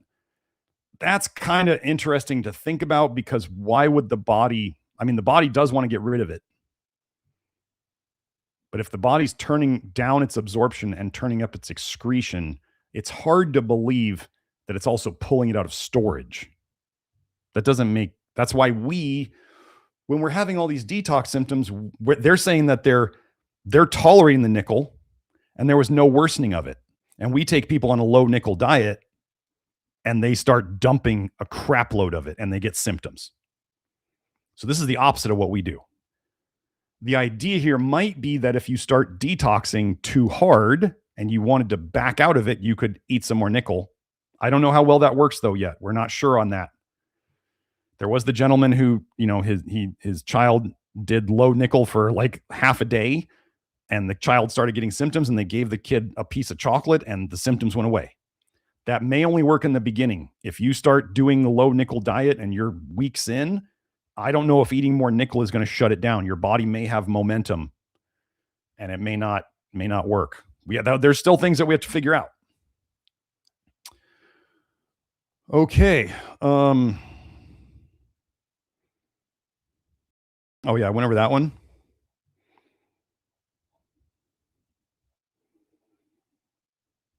Oh, here we go. Let's do the fibromyalgia paper. For all of you out there who live in chronic pain, metal-induced inflammation triggers fibromyalgia in metal allergic patients. So you got to be metal allergic to get metal-induced inflammation that causes your fibromyalgia if you're that specific patient. Or could it just be that they haven't figured out that you don't have to have skin reactions to these metals to have nickel toxicity and cobalt toxicity? Oh, the other thing about cobalt, since cobalt was brought up, the etymology of the word cobalt goes with the word kobold, K-O-B-O-L-D. You guys who are into Dungeons and Dragons, and I don't know if they did kobolds in Lord of the Rings, but if you're into that kind of genre, a kobold is very much like it. Most people think of it as like a goblin. So that if that's the easier picture in your head, kobolds are a little different in my opinion, but I don't geek out on that stuff. So we have the devil's copper as nickel, and we have cobalt. I'm sorry, as nickel is the devil's copper, and then we have kobolds related to cobalt. Cobalt as a mineral is toxic. I'm not going to make any stands on, so we have cobalamin B12, literally named after cobalt. I'm not making any statements on cobalamin. I'm going to keep eating meat. And I think if we get rid of this nickel problem, that the other problems are going to go away on their own. But I've seen crazy cobalt levels in people with, implants and fake hips or replacement hips and other stuff like that. And there's you can look up cobalt and class action lawsuit, and you'll find all sorts of class action lawsuits where people are literally, they got hip replacements or knee replacements, and they're literally grinding away the metal, and they're getting cobalt toxicity in their blood. Fibromyalgia is a disease of unknown etiology. It's, hey, wait, let's say it all together. It's toxicities and deficiencies. Okay. Results. All fibromyalgia patients tested positive to at least one of the metals tested. All of them. The most frequent reactions were to nickel, followed by inorganic mercury, cadmium, and lead. Boy, none of those are good. Some healthy controls responded to inorganic mercury in vitro. So they did like a petri dish of some of their tissue, but most of the tests were negative. Objective examination 5 years later showed that half of the patients no longer fulfilled the fibromyalgia diagnosis. 20% had improved, and the remaining 30% still had fibromyalgia. All patients reported subjective health improvement. This correlated with the normalization of metal-specific responses in vitro. The thing, I didn't get the whole paper, but I'm going to guess that if they didn't say it, I'm going to guess that some of these people, so half of them, the most frequent reactions were to nickel. Okay, so let's say you tell these, especially ladies who have fibro, oh, you're allergic to nickel. Oh, wait, no, sorry, what did they do here? Sorry, they did here. 10 healthy age-matched women were used as controls for in vitro studies. Reduction of metal exposure in the fibromyalgia patients was achieved by replacement of the dental metal restorations and by the avoidance of known sources of metal exposure. That's what they did. They got rid of the metal in their mouth. Oh gosh, is that something we talk about? Kelsey just had her daughter's stainless steel crown removed that was on one of her daughter's baby teeth, that Kelsey now thinks her daughter's health issues started after that stainless steel crown. What a coinky dink. So that's all they did for these fibromyalgia people, which are mostly, well, it's all ladies. 15 female fibro patients and 10 age-matched women. They replaced the metal in their mouth and they told them to avoid the known sources of metal exposure. They didn't do anything fancy. They put them on like a low nickel diet. Objective examination 5 years later showed that half the patients no longer fulfilled the fibromyalgia diagnosis. 20% had improved. 20% had improved. 70%. That's how many? 70% of 15 is what? That's 7, 10 and a half, 10 or 11 of the women. 10 or 11 of the women were either basically cured or significantly better. Metal out of their mouth. The most frequent reaction was to nickel, so most of them were doing low nickel.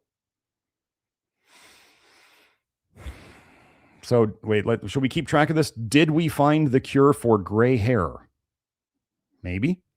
Did we just find the cure for fibromyalgia? Maybe. Do you see how crazy this is? Okay. Joe, I'm going to get to that super chat in 1 second. Let's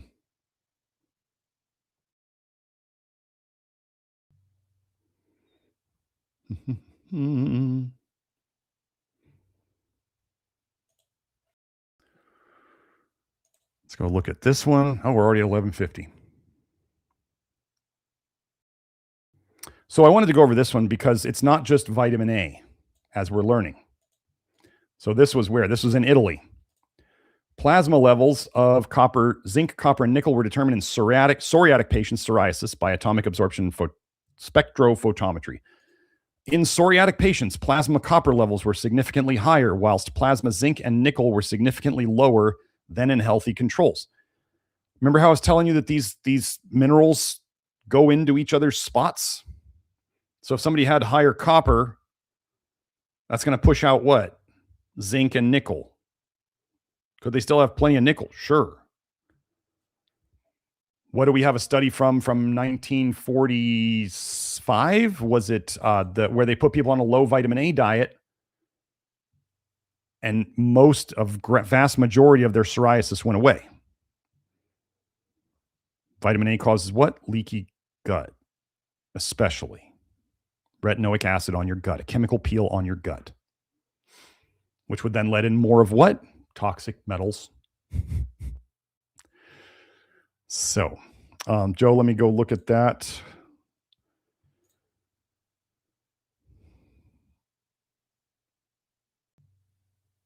Oh, Sergio, thank you for the super chat, Sergio. Sergio said, I ate a lot of barley. My belly grew. Is it the nickel? It's possible. That's why I'm saying, I'm starting to wonder if, in a way, the foods out there that seem to be the highest in fibers, especially soluble fiber, whole grains, beans, nuts, seeds, also tend to be the highest in nickel. You guys know how I've talked about how the human body accumulates body fat, and you can get a fatty liver and tumors and growths to store toxins. Now, I'm not saying this is me theorizing. So if people are going to come back and say, you said this, I'm not saying this. I'm giving you a thought experiment. If the ground was particularly toxic, like let's say in nickel, could some of those plants specifically make more fiber to put it in? I don't know. I mean, we've got the idea of living things creating tissues to store toxicity in. Seems to be a concept that could be legit. Okay. Let's look at another one. Oh, this was the psoriatic patients.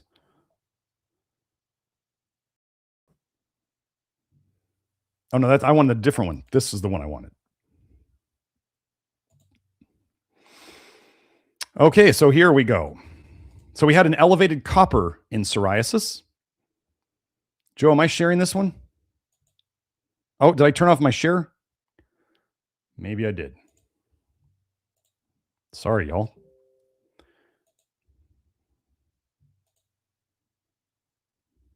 Okay, so let me get back to the right one and not turn it off. Yeah, I closed the tab, Joe.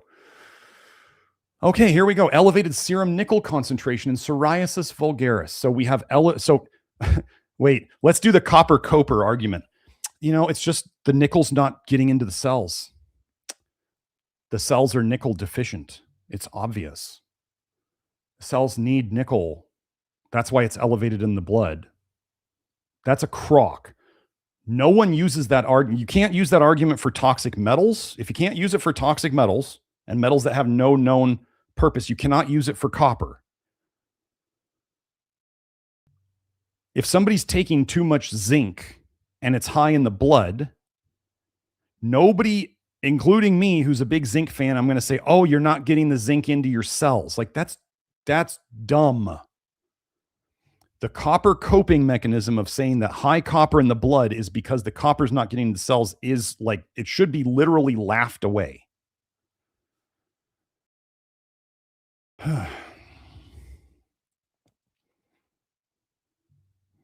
Despite the relatively small sample size of 16 subjects, 14 of moderate to marked severity, significant elevation of mean serum nickel concentration was found in the psoriasis group compared to the control group.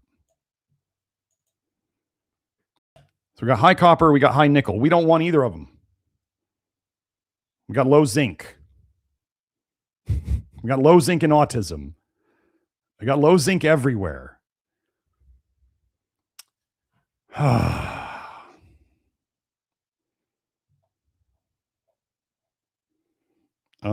Let's see. Oh, Kelsey found this. This was interesting. So let me, before I start scaring everybody with this. Okay.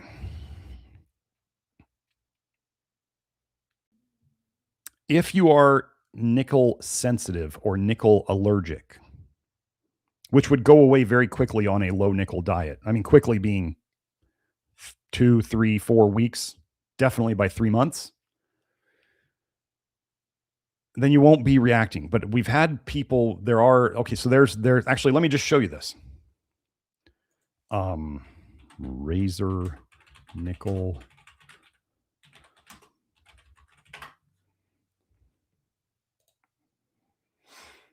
Okay, so like, I want you to understand, I'm not trying to scare you away from shaving your face, people.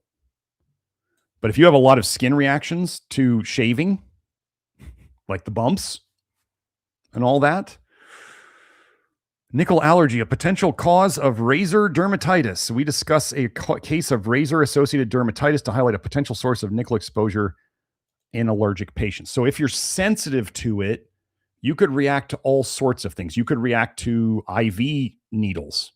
You could potentially react to acupuncture needles. Those are 10% nickel. Am I saying, okay, am I going to avoid getting blood tests or getting acupuncture if I wanted it, or shaving my face?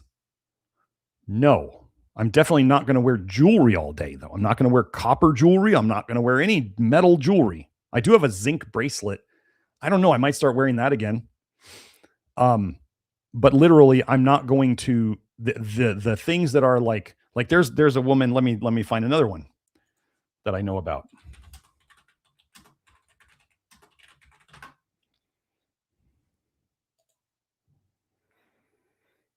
Okay. Allergic contact dermatitis to nickel in a hair clasp.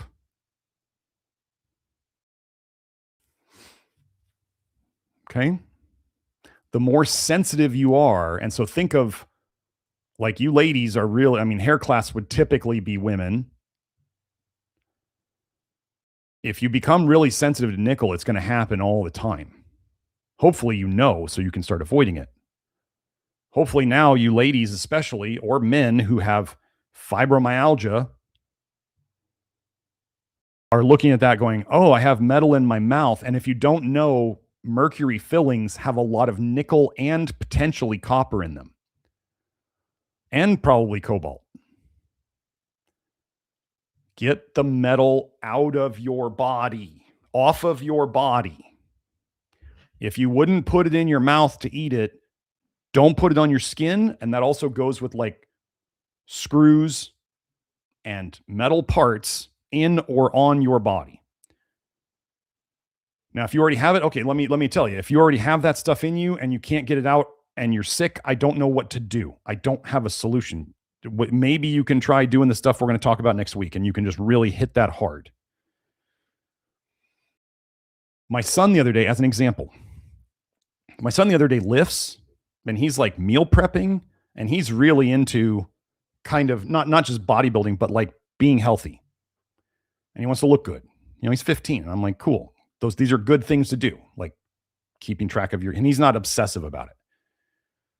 But he literally said when he got a passport photo, because he gets to go on a cruise this coming summer, he said, my face looks fat.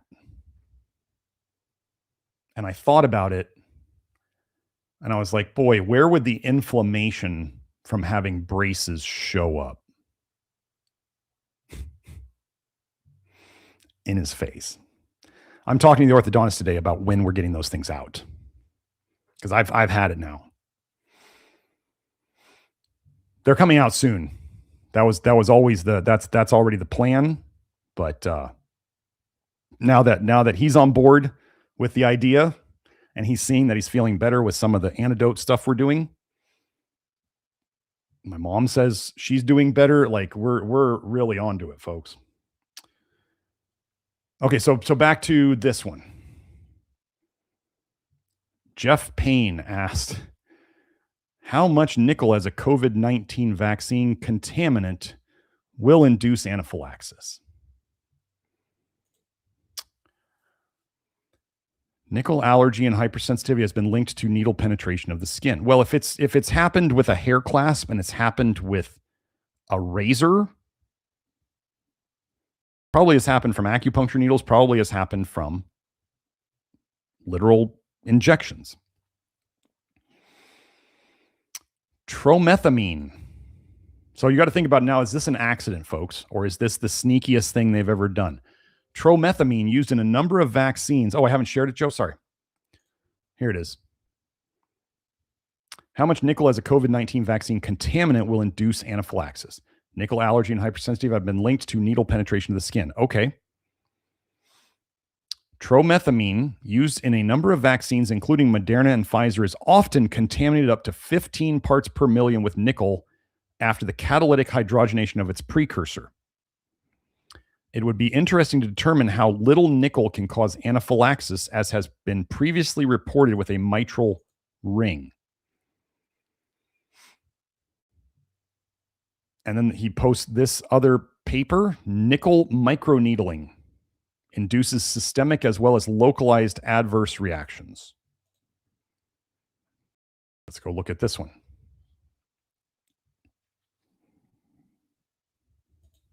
Am I still going to go and, like, if I need to donate blood, am I still going to go do it? Yeah. If I need to go get labs drawn, am I still going to go do it? Yeah. I'm going to fix the nickel toxicity so I don't have a problem with exposure to some. So yeah, literally a facial reaction with microneedling in a nickel sensitive person. 3 women. Skin rejuvenation. They mentioned nickel. Let's see if we can find that. They don't specifically mention it, but that's probably the cause. So let's, while we're on that note, now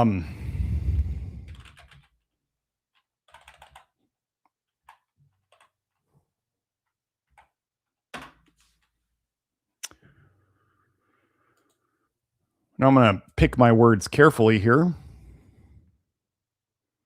The International Journal of Vaccine Theory, Practice, and Research. At least 55 undeclared chemical elements found in the COOF pokies from AstraZeneca, CanSino, Moderna, Pfizer, Sinopharm, and Sputnik V with precise ICP MCS. So this is a legit study. In addition, among the undeclared elements were all 11 of the heavy metals. Chromium was found in 100% of the samples. Arsenic, 82%. Nickel, 59%. Cobalt and copper, 47%. Tin, 41%. Thallium, 24%. Cadmium, lead, and manganese, in 18%. And mercury, in 6%. Notice they didn't say zinc, which technically is a heavy metal. So that's why I don't like the term heavy metals. Use toxic metals. Okay. Combining these findings with results from SEM EDX. Oh, sorry, Joe, I'll get you this link.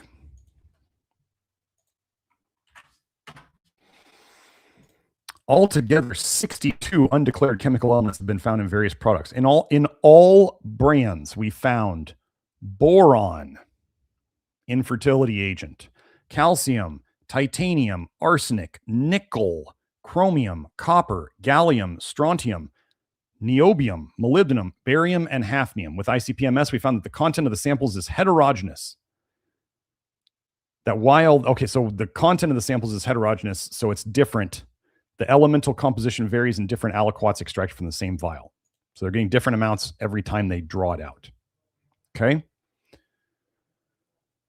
So it's in the shots. Okay. Did you know I told you it's in the persistent contrails, right?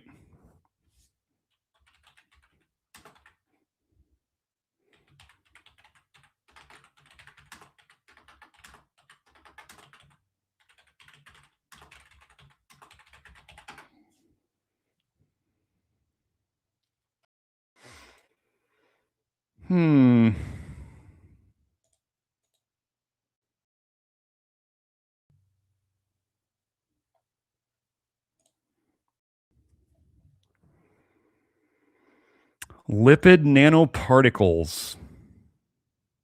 Oh, sorry, Joe. Let me get you this one.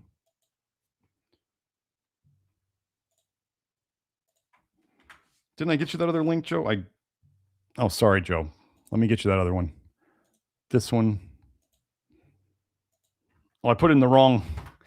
I'm switching back and forth between different people on Telegram, so I'm oh, okay, Joe, I got you. So here we go. Lipid nanoparticles. What was the key ingredient in the Koof Pokies? Wasn't it lipid nanoparticles with a proprietary formula that they wouldn't tell you all the things that were in it? With accessible nickel, accessible, that's an important word, as a vaccine delivery system for single and multiple histidine tagged HIV antigens.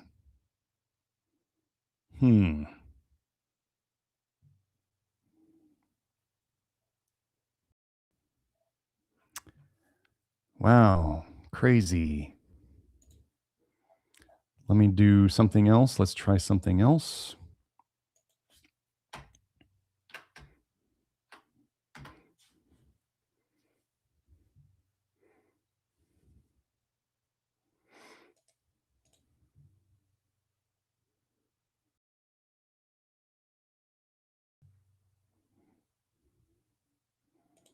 Let's look at this one. It's got the magic word in it. Nickel acts as an adjuvant during cobalt sensitization. Wait, so you mean the devil's copper and the cobalt metal synergize to make things worse, and they always put these two together in metal things that they put on or in us? What a weird coincidence. An adjuvant means it stimulates the immune system, which means it's toxic because your immune system is your cleanup crew that it sends out to clean up the mess that has just been introduced.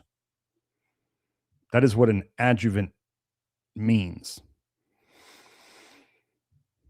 So it'd be kind of weird that then to get nickel allergy, you need an allergen and an irritant. You need the leaky gut plus the allergen. Metal allergy is the most frequent form of contact allergy, with nickel and cobalt being the main culprits. Oh, so when have doctors told you about nickel or cobalt being the most common culprits?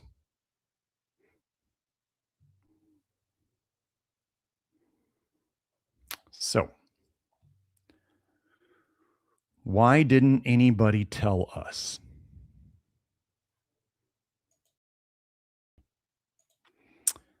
Okay, we're at noon. I'm gonna go and I'm just gonna run through the chat now. I'm all done with the research.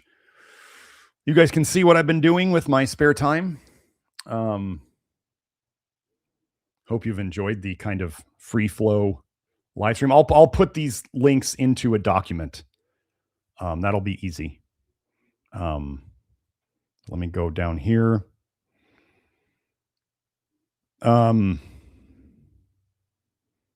Yeah, stainless. Well, so Radomir stainless steel 180 has 0 nickel. It tends to corrode quite quickly. That's why we like the Homeshef, which is 21-0. It's got a little more chromium in it, but it also apparently doesn't corrode like 18-0 does. But whatever, folks, you can go to all glass cookware. You can go to like no lead-free ceramics and lead-free clays. Make sure they're lead-free.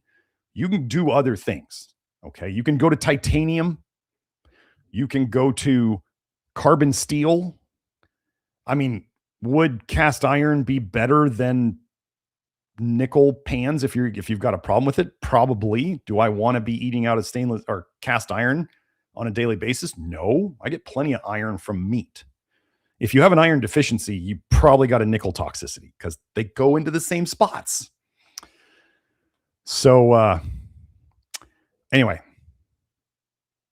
am I gonna, like, people ask me, am I gonna worry about my grill because it's stainless steel on the things? No, there's a bunch of burnt stuff on top of it. Like, it's black now.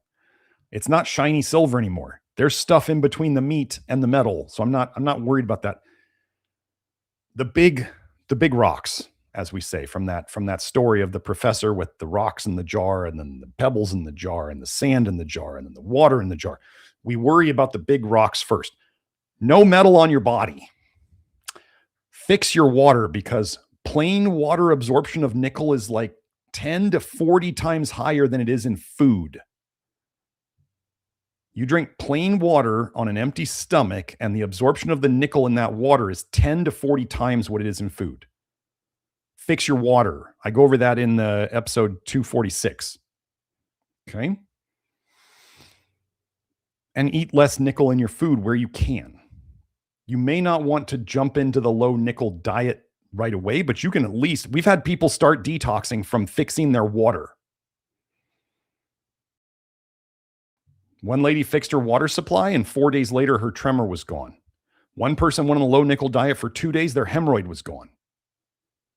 What is a hemorrhoid? It's congestion of the liver backing up pressure down into your butt. It's congestion of the liver causing basically a bulging vein, a varicose vein. Hemorrhoids are varicose veins of your butt. That's what they are. So if we fix the liver congestion, those can go away. Amazing, right? Maria, you must be new here. You're asking me about Thorn creatine for men who want to improve brain cognition and hydrate muscles. The very obvious thing is that creatine is part of some psyop. That's why everybody started pushing mega doses at once. I don't trust it. I don't trust it at all. Oh, that is one of the things I got from Renwell, MD. She's a little out there, but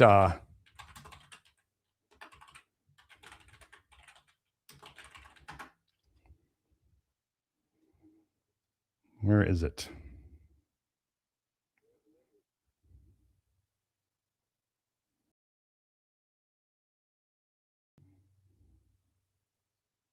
Well, I'll just let you guys go look it up. Go look up creatine and nanoparticles. And then go look up peptides and nanoparticles.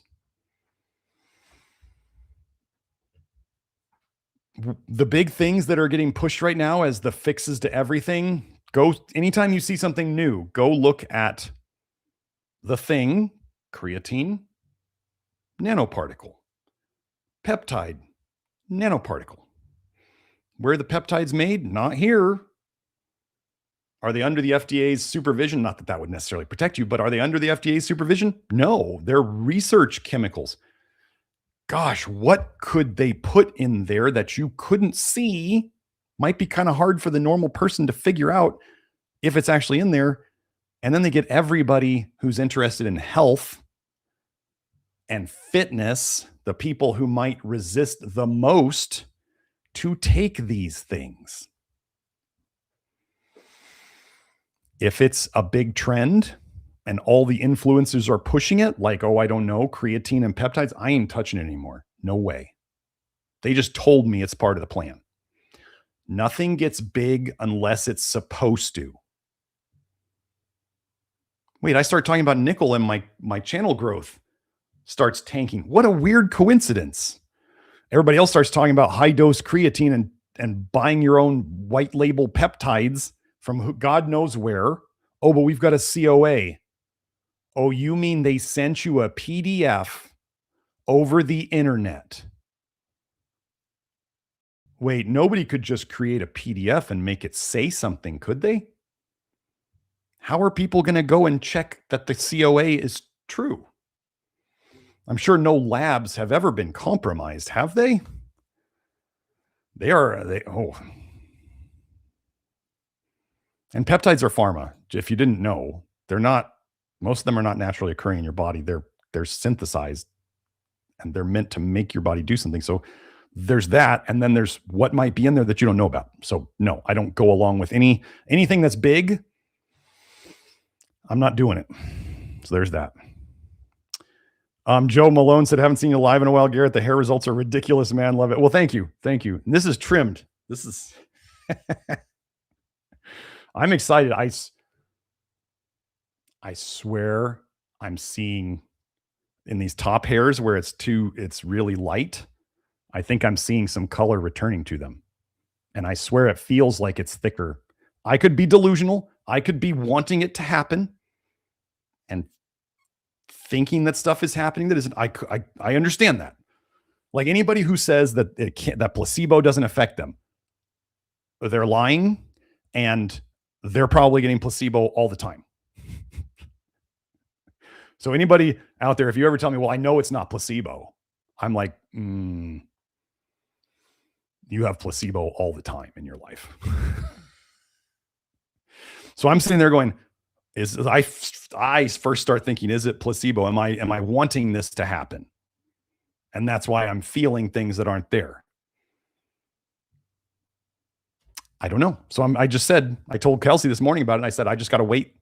If it's happening and I'm doing the right things and I'm doing my low nickel diet and all that stuff, if I'm doing the right things and this is really happening, it will increase. It will build on itself and it will be more and more and it will be easy to tell. So I'm just telling myself, be patient. If it's coming, it'll come. So we've had some people already talking about with the low nickel diet, they've said with the detox dumping, some people have said, oh, I got a couple more gray hairs. I was wondering about that. And we're like, that's the dumping. Like it's literally coming out and some of it's getting stuck in your hair or wherever. Some people have already said that the color is returning to their beard or to their hair. And we just saw the gentleman saying his hairline is coming back. Okay. People keep commenting on my hair. Like haters out there. Gosh, you know what's funny is there's a whole group of haters out there who continue to watch this and they still do my stuff, even though they're all part of a big hater group. Well, small hater group. They're small, but cognitive dissonance is a bitch. He's bad, but I'm going to do what he figures out. It's cute. Hello, JJ Hempcrete. Time is away says it was talking about Magnesium Girl's comments. It's dishonest for sure. I mean, yeah. Again, for those of you folks who might have missed it at the start, Magnesium Girl came out with an article trying to say that what I'm doing is not good for me because she says I looked better. She did say I was attractive, so maybe she's got the hots for me. We've had that issue before with ladies on the internet who hate me, but have said quite telling things in their posts. Anyway, she said that I looked better years ago than I do now. And the description she gave of how I looked years ago was true. I didn't look as healthy back then, but she was saying that now I looked unhealthy and then I didn't. And she's got it wrong. So it's either purposefully dishonest, which means she's purposefully dishonest. She's a dishonest person, or she made a terrible mistake and she should take it back because she's just wrong. And if she was honest and she made a mistake, she would do that. But nobody, you guys know that it's like, methinks the lady doth protest too much. You know that saying? Naming your website shadow banned library. Methinks they doth protest too much. That's my idea here. So they can get mad at me and whatever and try to make crappy AI images that make me look really bad just because that's dishonest and that's apparently their modus operandi. So whatever. Okay, Luca asked, thanks so much for your answer on the last video. I could not finish the live. These have gotten long. I don't want to make this one to go too long. Could you please tell me if you know about the interaction between nickel and cobalt sensitivity? Well, I just told you, right? I'm trying to remember, there was, I think in that fibro study or one of the other metal studies I found, they were talking about, so somebody mentioned, is gold one of the problem ones? Maybe. Then this other one, they were mentioning the metal sensitivity, the metal allergy. And they talked about nickel, cobalt, chromium, and gold. So they did mention gold. So do I think that like colloidal gold is the cure to all the stuff? No. I know somebody who is, I think, suffering much more than much more than I like to see doing the low nickel diet, because I think they're detoxing colloidal silver out of their system because they took colloidal silver for years. What's the charge on silver again? +2. What a weird coincidence that all these divalent cations are coming up and that, silver is shown to accumulate in the skin. Where does nickel accumulate? Skin and guts. So we may be, oh yeah, that was the paper. Joe's put up the paper again. Nickel acts as an adjuvant during cobalt sensitization. There's like the study of where Accutane induced a nickel allergy. And there's multiple studies of that. So it's like these things have always been synergistic. That's why when people tried to say that, like, oh, I'm all about vitamin A toxicity, I'm like, wait, you're either dishonestly categorizing me as only one thing, or you know nothing about my work. Which is it? You guys, the attacks are going to get worse. They're going to start lying even more because I'm right. And they don't like it. So if you don't share it, like I'm saying again, if you don't share this, and yet people will be like, it's too long. I'm sorry. I cannot change the entire paradigm of health in a half hour. Somebody asked me to do just a half-hour live stream. I can't change the entire paradigm. I cannot hit people over the head with enough research, because if I don't do research, I cannot just sit here and make statements and expect people to believe me. You got how many influencers out there getting paid to say copper's good for you? Copper's good for you. Copper deficiency is everywhere. Copper, you need copper because it's electric and it's conductive. And I'm like, EMF, anybody? And so I come out and I'm like, copper's toxic and everybody's toxic and it goes up as you age. And that's part of why you feel worse. And then everybody's like, but when I stop talking to somebody about health topics is when they say, but everybody else says, as the saying goes, they're still fully in the matrix. This is why so many people who come here had to be ruined by all the stupid health advice out there before they'd finally believe the guy out here going, they're all wrong. They're all poisoning you. It's all short-term benefits. And if they go, no, I'm going to do it. Then I go, FAFO. I'll be here later. Go around, FAFO.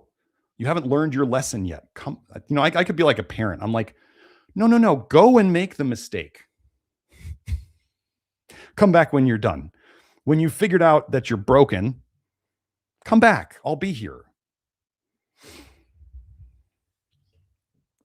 Heather Parker confirmed yes to the runny nose. So we had two people who got the runny nose. Oh, runny nose I think I had that. Yeah, where I was literally in the bathroom, like sitting on the toilet, and then I'm having to grab toilet paper really quick to blow my nose because my nose is literally about to drip on the floor. Yeah, that happened a couple times. That happened to me. What Lucas said, 1 month ago, I took cobalamin as in B12 for sulfur gas, and it caused me a rash, like horrible rash. There's cobalt in, literally cyanocobalamin is the one that they try to feed you all the time. Cyanide bound to cobalt, bound to a three major amine. It's like the amine molecule on cobalamin is three giant amines. It's like the biggest amine in the human body. And you start going, wait. B vitamins are generally kind of small and they're simpler. B12 is this gigantic thing that they're binding to cyanide and giving to you.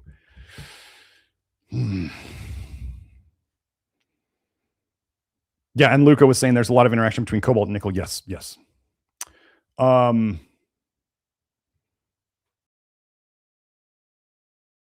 is a waste. Is gold okay? Nobody uses pure gold, right?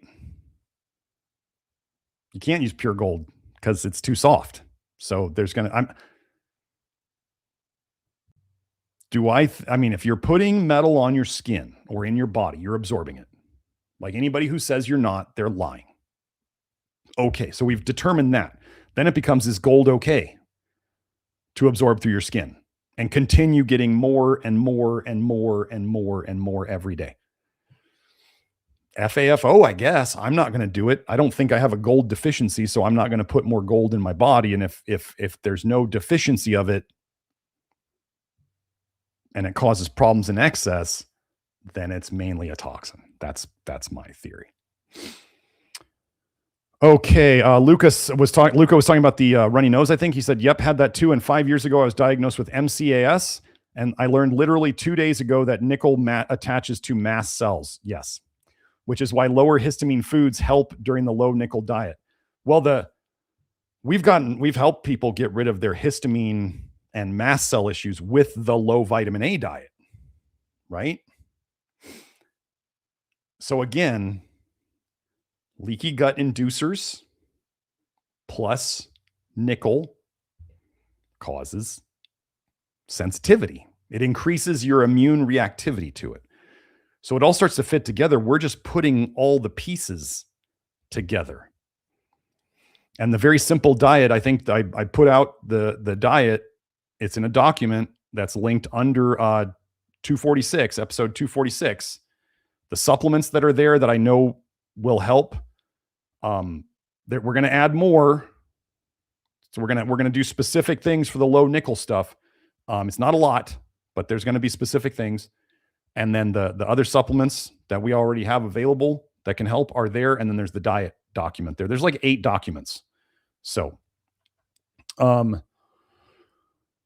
okay. Eve said, my daughter got infections from getting her ears pierced. She can only wear gold. Me too. Now I rarely wear jewelry anymore. I remember I was sitting there going, I don't remember if Kelsey wears much jewelry.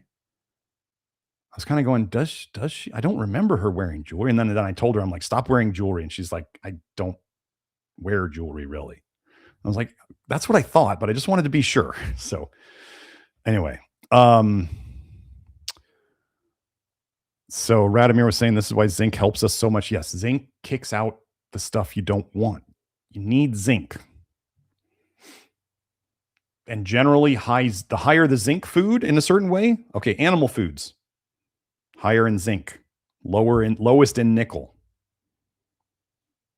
Except don't eat organ meats. Like, I can't believe somebody out in the low nickel diet world would recommend eating organ meats. That's insane. Yeah, Kelsey found research showing that the adrenal and the thyroid accumulate nickel. So then what's happening to people who are taking pig thyroid and cow adrenal gland? Because they don't process it, so it's going to be in there. Any tips for softer and silkier hair from Do a Kickflip? First thing I would do, but other than the low nickel stuff, is the Santé for Health. Okay, so folks, you're hearing it here. The Aqua Youth 2.0, I looked into the mechanism of how it's filtering and stuff like that. Yes, it does take 30% of the copper out of the water, but it probably doesn't take much nickel out at all. Here, let me show you the website. Now, I have no affiliate with this company at all. Santéforhealth.com. Let me show you this. So I would get a different shower filter.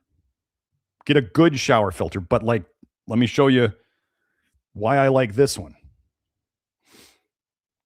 Let me get to the product. So I was looking at, let's say, the well water one. Yes. So it's got dual filters, so it's got more stuff. Let me show you the part that they put on here. I talked to them, and we're gonna verify. This is their statement about what it takes out. The Santé Ultimate Dual Shower Filter. So, where was it? Nickel. 99.9% of nickel. Removes up to 99.9% of nickel. 99.9% of mercury.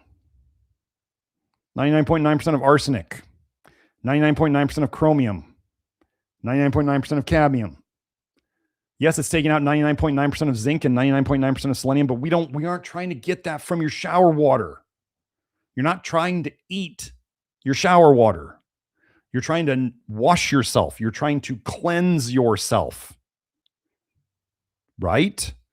You're not trying to, you get your minerals from your food and you get your water from your water. And if you're trying to clean yourself. Okay, here we go. Ali Kata says, I have the shower filter from Santé for Health. She put in they put in all caps. It is the best that I've ever had. I could tell the difference in one shower. I talked to these folks. I think her name was Caroline on the phone. She was great. They were out of town when I first called them. I didn't know. So I was kind of like getting impatient because I wanted the information. And then I talked to her about the whole house filter. And so obviously if they're shower, so I got that, I immediately got, because I knew Kelsey's nickel was high in her water, and I knew in that area, iron's high in the water. She already has a water softener, but I got her this filter right away. And it's now on there. And then we're getting the whole house filter, which is the same type of filtration that is in the shower filter. It's just bigger filters. So if this were, I'm thank you for that testimonial. Oh yeah, thank you for that testimonial. And if the shower filter works this good, I can only imagine how much the whole house filter works. But again, if you're going to do just the shower filter and you didn't want to do a whole house filter, I mean, the whole house filter that I just ordered was $2,200. But literally we have well water that's coming in that's high in iron and high in nickel. So I was like, paying $2,200 for a whole house water filter is a lot cheaper than paying for people's health bills down the road. So I bit the bullet. And we're working on getting that installed soon. I'm talking to 3 plumbers. I'm getting quotes from 3 plumbers on installing it. Anyway. So if it's the best shower filter that Alicata has ever used, I imagine the whole house filter is going to be good. But if you don't want to buy a $2,200 water filter, what was this? $250 for the one with the sprayer. It's cheaper if you get the one without the head. And refills are not cheap, but I mean, you're paying for clean water. You could get the Sante for Health water filter for your shower, and you could get the AquaTrue reverse osmosis system, the countertop one, for your drinking water. And that would probably have you out the door. My guess from what I remember would be like $600 instead of $2,200. Or you could get the $2,200 one. I think refills on that are about, the changes they say are every 6 months. I think it was about $650 to change out all the filters every 6 months. But then you don't have to worry about your bath water. You want to take a bath? You're not taking a bath in nickel and copper and iron and whatever else.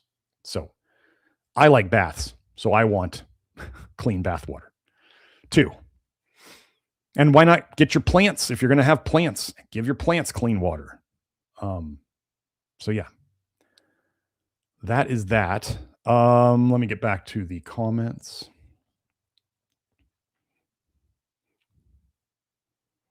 Oh, Karen also commented yes to the runny nose. Oh, interesting. Luca says, I live in Italy and there's a thing called the Italian low nickel diet.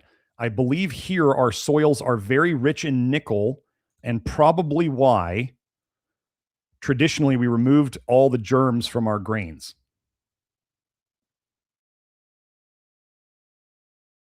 Makes sense. Makes sense. Thank you for that comment.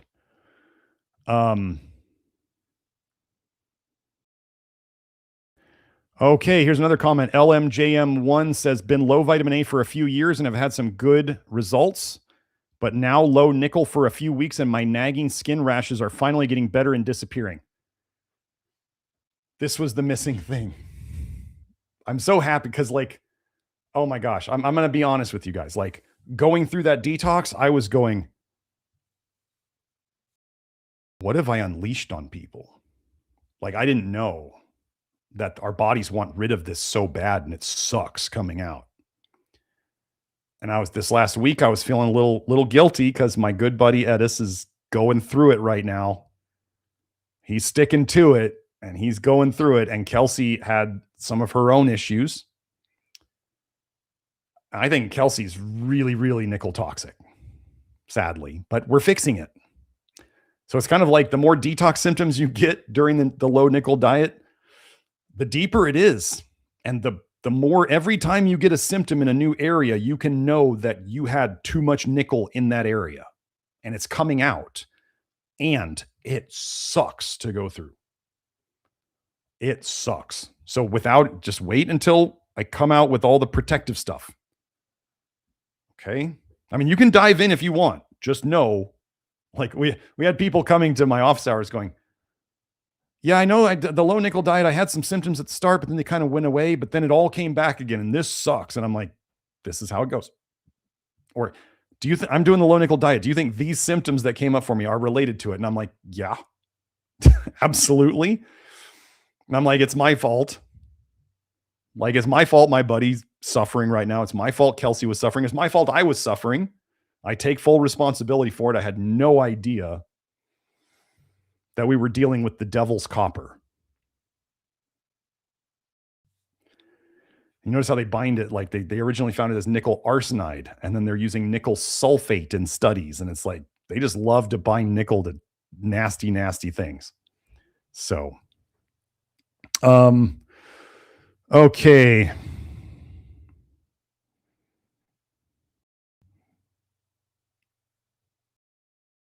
Okay, Pierre said, I switched to using a distiller recently from my tap water used for hydration and food prep.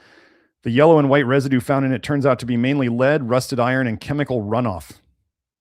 There's probably also some of the white is calcium. But yeah, you guys who have used a distiller and you see the stuff in the bottom of it, the ish in the bottom of it, and you're like, people are, and in a gallon of it, right? A gallon of distilled water has like a sludge at the bottom. And people are literally putting that in their bodies.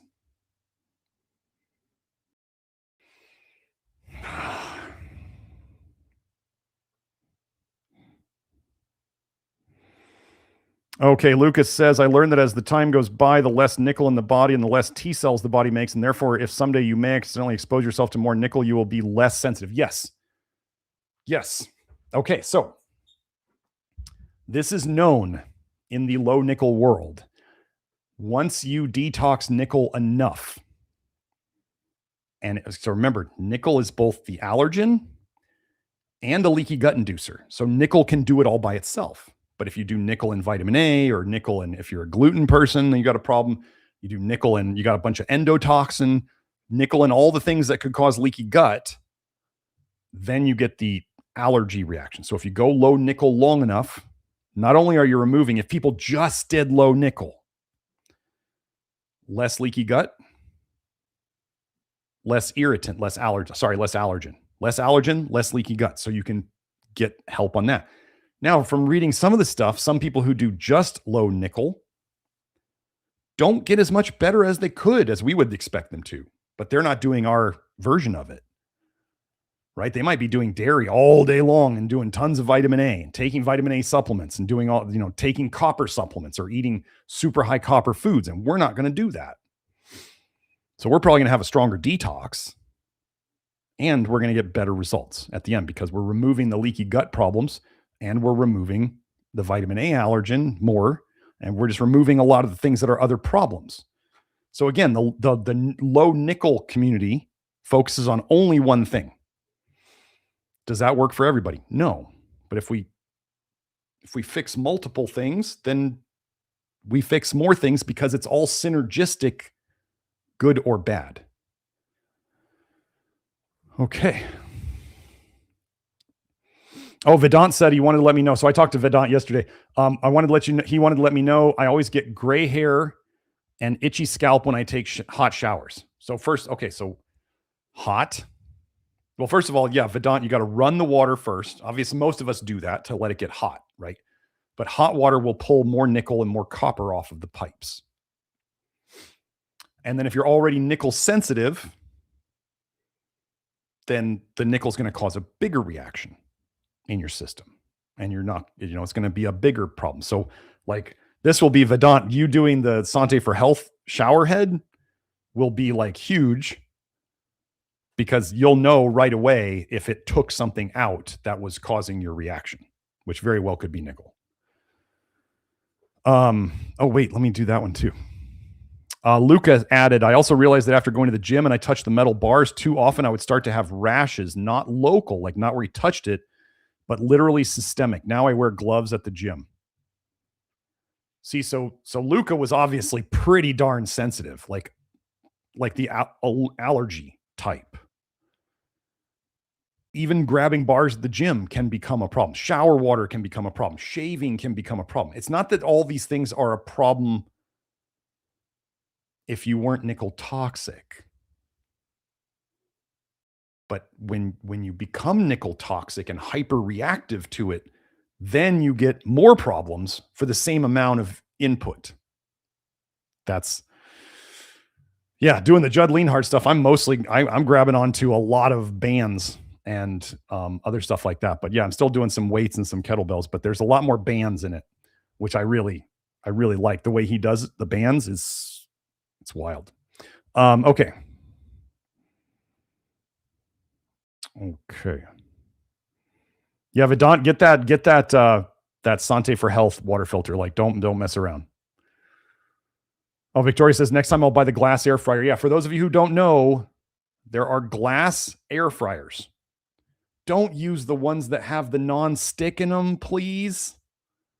Like, there are glass air fryers if you're going to air fry. But still, air frying is when you are air frying, the thing to think is if you're literally getting the same characteristics of frying a food, you are in a certain way frying the food because you're getting the same characteristics. Is that great for you? Do we think frying food is good for you? No. Air frying may not be that great either, but at least you're doing it in glass. So it still tastes good. Lucas says, Doc, can I suggest Tipo 00 Farina del Grano Duro? If Luca, if you know that that's good on the low nickel diet, that's fine. Hold on. Let me find it for people.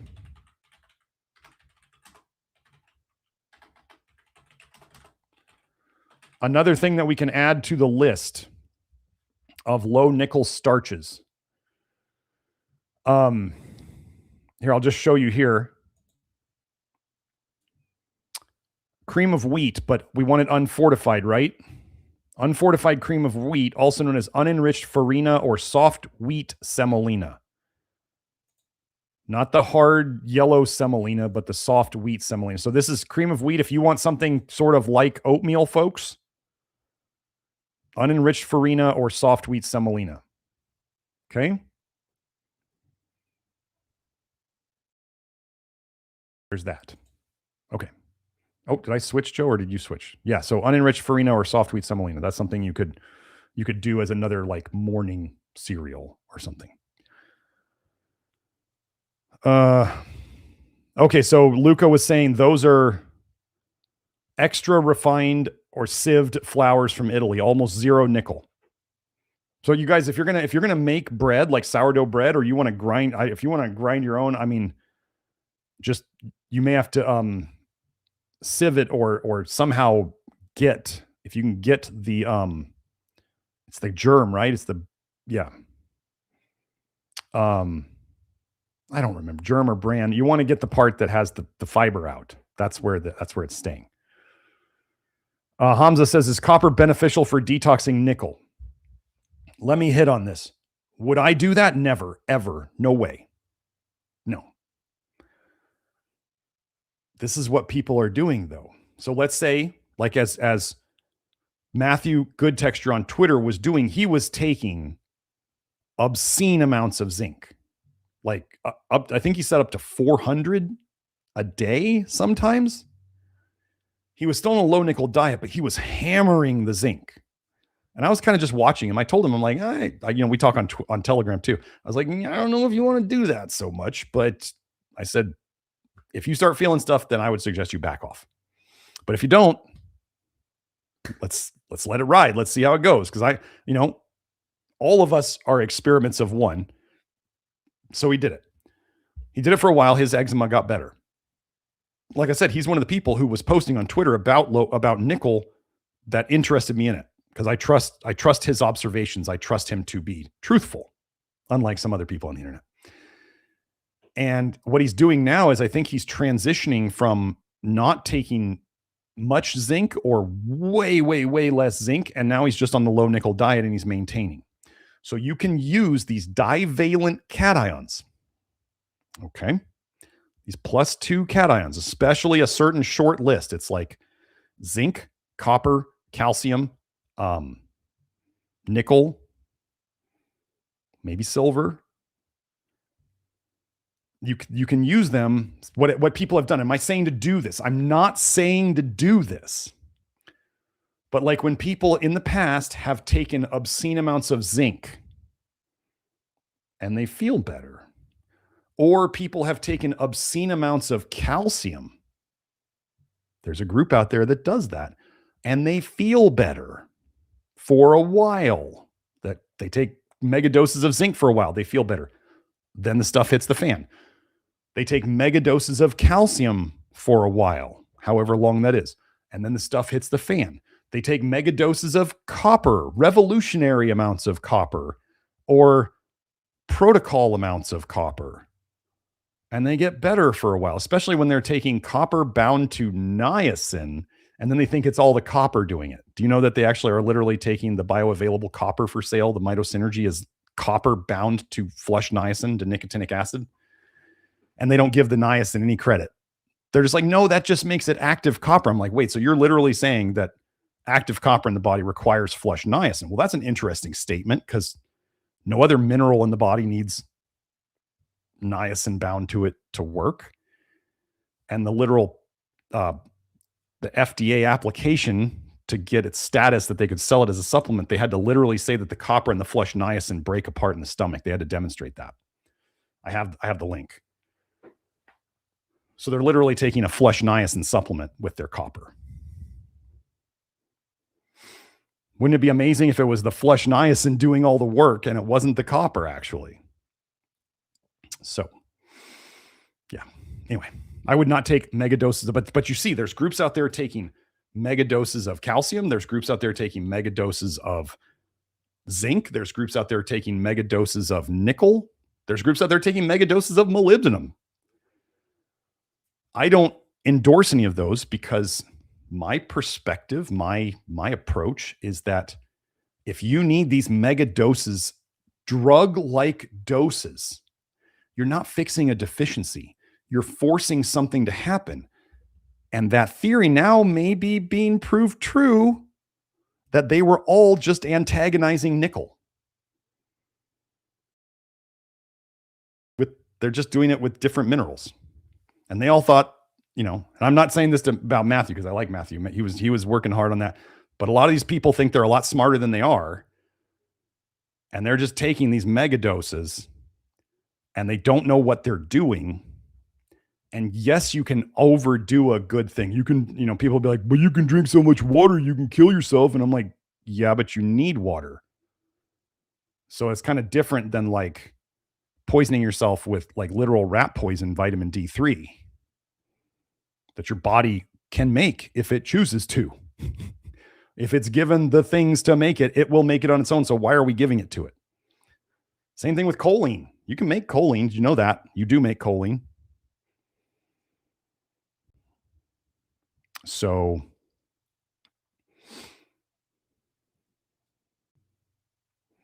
yeah, Luca added something. Okay, he said gluten can cause problems for those with leaky gut as it might increase gut permeability and you absorb more nickel, so maybe avoid gluten in the beginning. You can use Italian flours, Tipo 00. Yeah, that the Molino, right? The Molino flour is one of those. So gluten, folks, we went over this in the celiac episode. Joe, I don't know if you can pull up the celiac episode where we were helping people get better literally from celiac. They were claiming that they didn't have celiac anymore. They were able to eat gluten.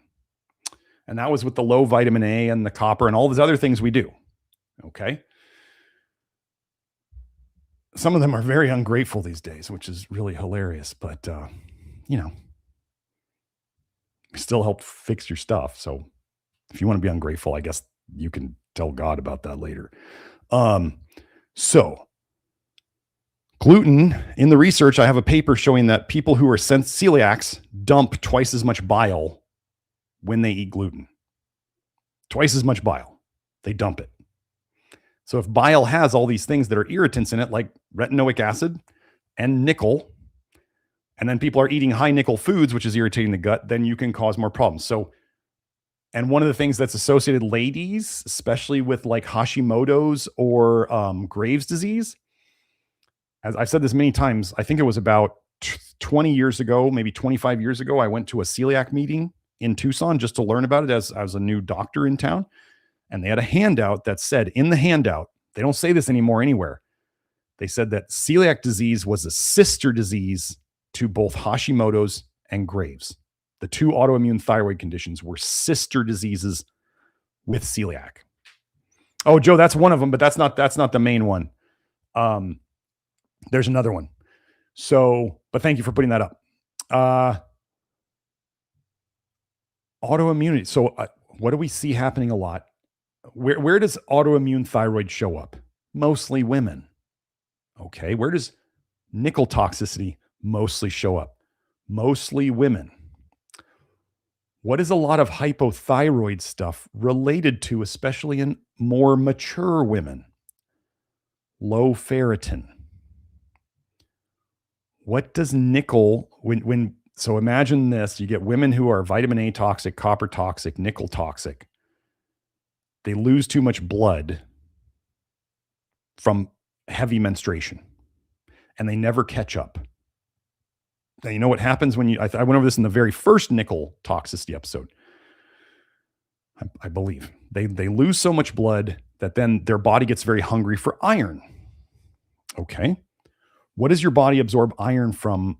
The mechanism that it absorbs most of the iron from the gut with? It's called DMT1, divalent metal transporter 1. Did that say iron transporter or did it say divalent metals? It said divalent metals. So imagine a woman is getting more nickel than she needs, or she's absorbing it through her skin from all her jewelry, cosmetics, whatever. It's coming in. And nickel can sit where iron sits.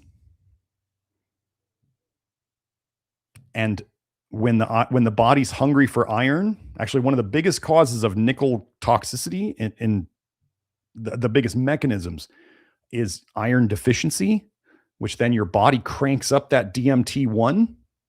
And if there's nickel around, it grabs it too. So it's trying to bring in iron, but it's bringing in more nickel than it ever did before. And then you get these women, fibro, low thyroid, low ferritin, and they can't seem to get their iron up because you can't bring in the iron and force the nickel out because nobody wants to take that much iron. I don't know if you guys remember the episode I did where the lady, they kept giving her more and more iron until she was at 10 pills a day and she got in the hot tub and she had a heart attack. Not laughing at her. It's so sad that the doctors just like, if you keep banging your head on the same wall, don't be surprised that it keeps hurting. Like, not saying that this lady was doing what her doctors told her. I place no blame on her. The doctor's sitting there going, wait, okay, 6 pills didn't work. Oh, let's do 7. No, 7 pills didn't work. Let's do 8. 8 pills didn't work. Like, let's keep going until we're at 10. This is like what some of the calcium people are doing. This is like what the copper people. I heard about a guy who's taking 30 milligrams of copper sulfate a day. Note again, copper sulfate. We just keep seeing sulfur and all these devilish minerals. And then they try to give you the good mineral magnesium with sulfur. That's the only one they'll sell in the Walgreens for Epsom salts. What do we use? We use magnesium chloride if you want to take a bath with some magnesium. So, oh, Joe, you can't find it? Here, let me see if I can find that. It's a little easier inside the YouTube studio.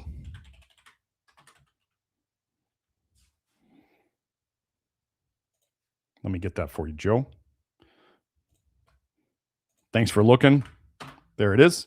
Okay, so we're back. Okay, Connie Circle said, I've had a lot more runny noses. I've also been getting the urge to sneeze, but can't every day since low nickel.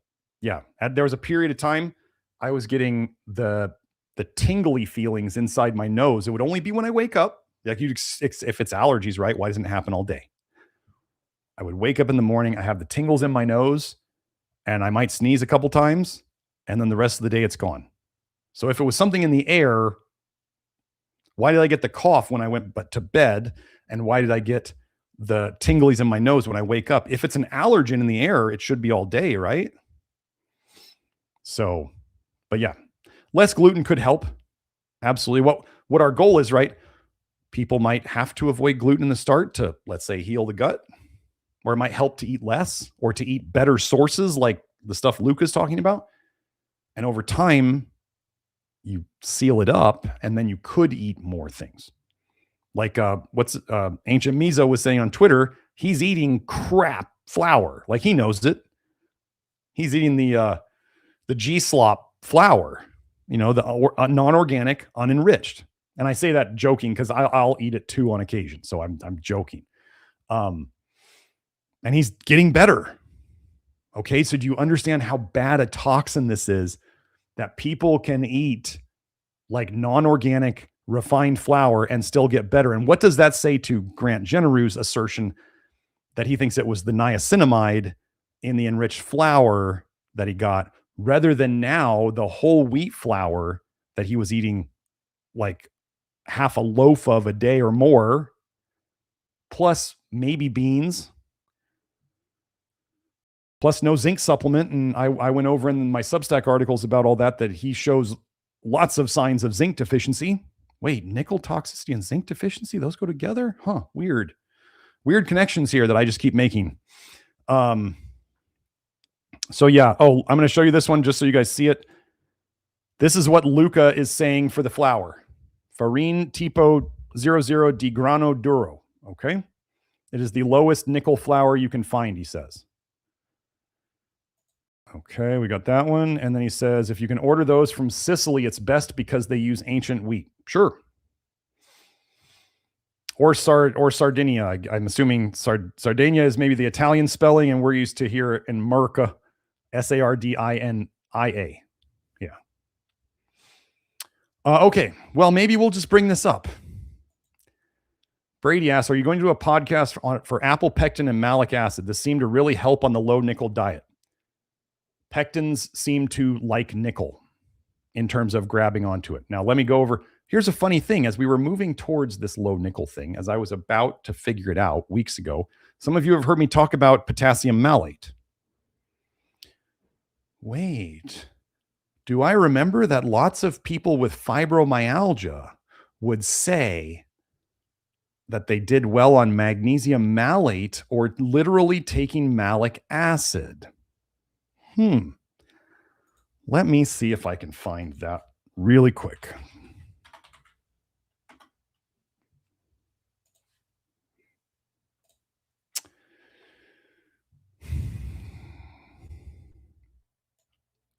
Now, this is a plant study.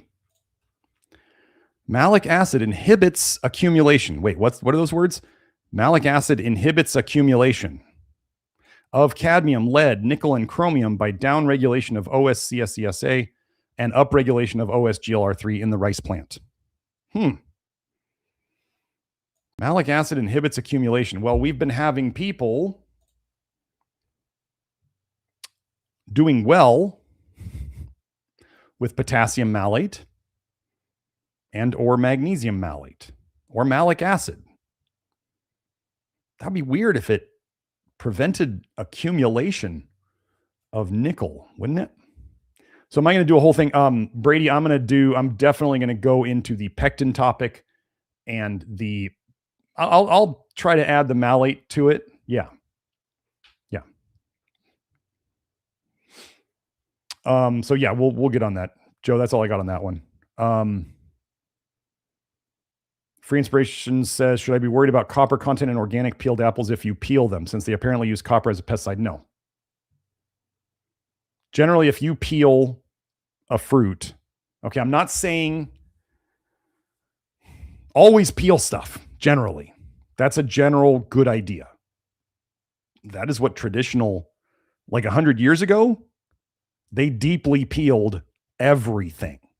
Nobody was around saying, eat the peel, it's got more vitamins and minerals. That's a recent thing. So yes, it has always been very normal to peel plant foods because that's where they store, that's where they make the most toxins. That's the wall that they defend themselves with, particularly vegetables, because vegetables aren't trying to grow stuff to be eaten. Fruits are, and fruits have toxins in them too. And that's why they put sugar in themselves, is to hide the toxic taste, right? It's like, why do so many people only drink alcohol when it's sweetened? Because they're hiding the poison taste. I mean, literally. Chocolate. Why do people put so much sugar in chocolate? Because they're hiding the poison taste. Coffee. We hide the poison taste with sweetness. But yeah, apples are great. Joe said, from what I learned about sweet potatoes, there are genetic variations of the same plant that can cause more or less uptake. So one white sweet potato might update it and another not. That's why I'm not messing with it. Like, I know white potatoes are low nickel. So when I say white potatoes are still a nightshade, folks, like dairy is low nickel. Dairy is low nickel, low copper, low manganese. Not necessarily low vitamin A. But dairy could be used as part of a low nickel diet. And I talk about that in the diet handout. And we can do it while still staying relatively low vitamin A. But like with plants, as Joe's saying, genetic variations of the same kind of plant that could have more or less uptake from the soil. I'm not messing with that. Plant foods are the nickel risk mainly, and some fish and shellfish, which again, we don't eat as a general rule anyway. So, Chalaga asks, is gold okay for jewelry? I'm not wearing any of it. And the funny thing was actually, I had a chain. This is weird. Oh, wow. I didn't even think of this. I had a chain, and I had that chain for a long time. And there was something in me before the whole nickel toxicity, before this ever came up. And I was like, I feel like this is messing with my sleep. And so I stopped wearing it. That's weird, because that was before all of this happened. I tend to be kind of intuitive with things like that. Like when I was taking a supplement that was bad for me, I could generally go and look at my supplements and kind of just stand there and meditate on it a little bit. And I'd be like, oh, that's the bad one. I remember I did that for vitamin D3. I was like, that's the bad one. Or I was in the bath one day and I was like, not feeling, I was moody and depressed and like not feeling good. And I thought, something's bothering me. And then I thought, it's the astaxanthin.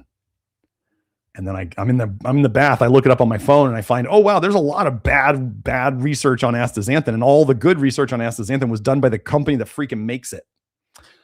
Wow. Well, there's a problem.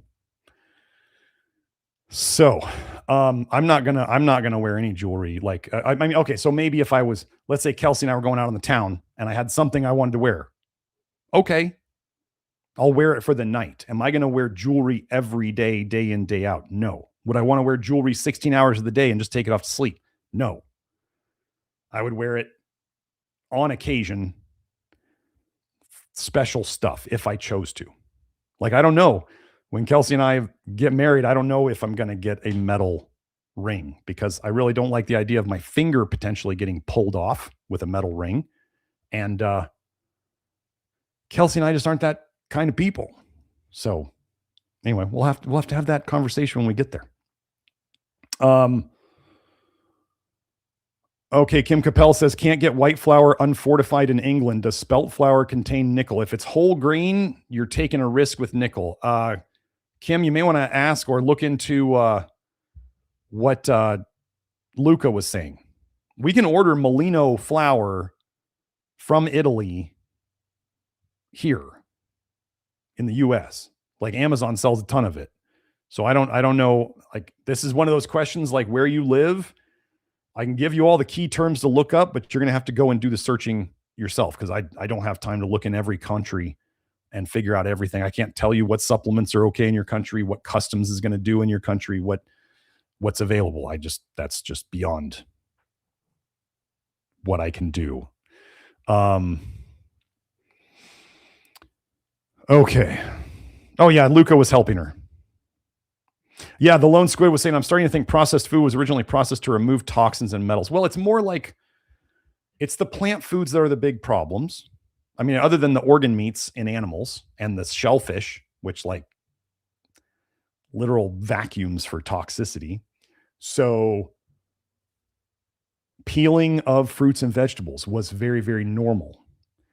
But then they started making the white rice, right? And then they started refining the flour, which really just the word refining, that's not a scary word, but people have turned it into that.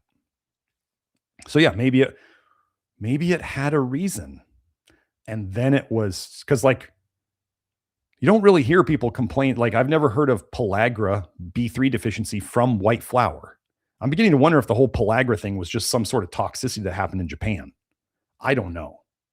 I'm starting to wonder if that story is a bit suspect because now they're fortifying rice everywhere. Maybe they created nutritional diseases so they could just start fortifying everything with vitamin A and all the other crap they put in fortified flour. But I mean, processing foods, if we talk, so that's the problem is okay, cheese is processed dairy. So we can't take the word processed. The crap in the grocery stores that's, processed with chemicals and nasty stuff. And they put in synthetic vitamins and crap minerals that aren't supposed to be there. And they're ruining it. Like, so that's where the word has to be like fortified foods, trash. If somebody wants to say that organic refined white flour is trash, I'm going to say, I don't necessarily agree with you. You don't have to eat it. You can keep going and eating your high nickel whole grains, I guess. Tell me how that ends up. The bad guys are trying to poison us from multiple angles. They're trying to make it so nothing is left to eat other than what they want you to eat, which will then be a plant-based diet. How do you poison yourself with nickel and copper and oxalates and manganese? Plant-based diet. How do you not get enough protein? Plant-based diet. How can they poison you further? Oh, we'll give you bugs for protein and soy for protein and brown rice protein. And we all know the problems with each one of those. That's what they want you to eat. They want to get rid of the animal foods, which just so happen to be low nickel. You seeing the coincidences here? This is how deep this goes. Yeah, Lucas said processed food with added toxins in it are bad. Yes.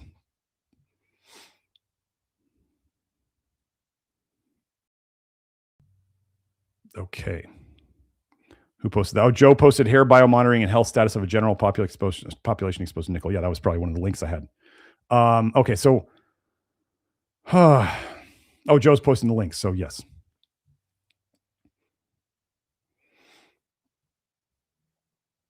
Eight Yim says laymen don't know about nickel toxicity if their health practitioners don't talk about it. Well, let me tell you a quick little story. I was with my brother, actually my ex-brother-in-law, because that whole family still loves me. My ex-brother-in-law came and picked me up at the airport in Phoenix when I came back from seeing Kelsey. And we were talking and I started going off on the nickel thing. And he's like, well, yeah, everybody knows nickel is toxic. And I'm like,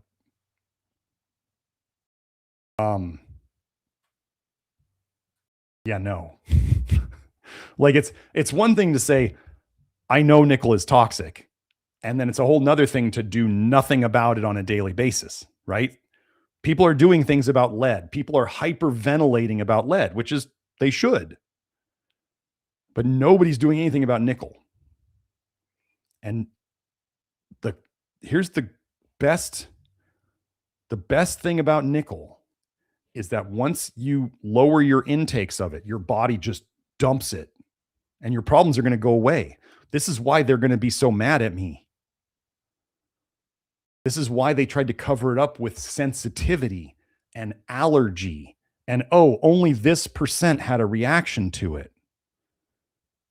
That's what they're trying to cut. It's like when they talk about vitamin A and they're like homeostasis and balance and dysregulation. They make all these phony ass words to hide toxicity. They do the same thing with nickel. And so anyway, he was like, oh, it's that nobody wants nickel. That's terrible. And I'm like, I kind of just knew by him saying that he didn't know where nickel was coming from.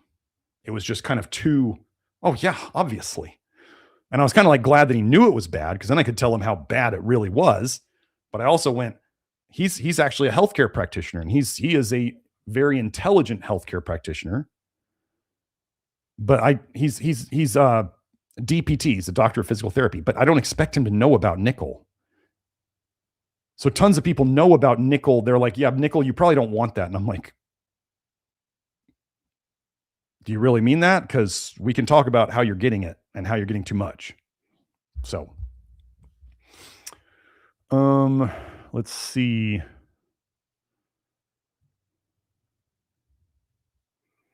Oh, Pierre said cobalt is a generic name for a household spirit. Yeah, there's different ones that, like in Dungeons and Dragons, they were like little gremlin. They were like smaller than gremlins. They were kind of these like little gremlin dudes. Is the way I remember it. I could be wrong for you Dungeons and Dragons geeks. I grew up in the days when Dungeons and Dragons was like all the parents were hyperventilating because they came out with like, it's satanic. You can't let your kids play this. And I'm like, we're just gonna go like imagine and roll some dice and stuff. Like, I think I played one game of Dungeons and Dragons in my neighborhood, and then it all just fell apart. So, because nobody wanted to be the dungeon master. That was always the problem. So let's I think I'm going to wrap this up. Oh, there we go. Sergio said, I put on 7 kilograms. That never happened in my whole life. It only started when I was eating barley every day for like a year. I stopped 2 weeks ago.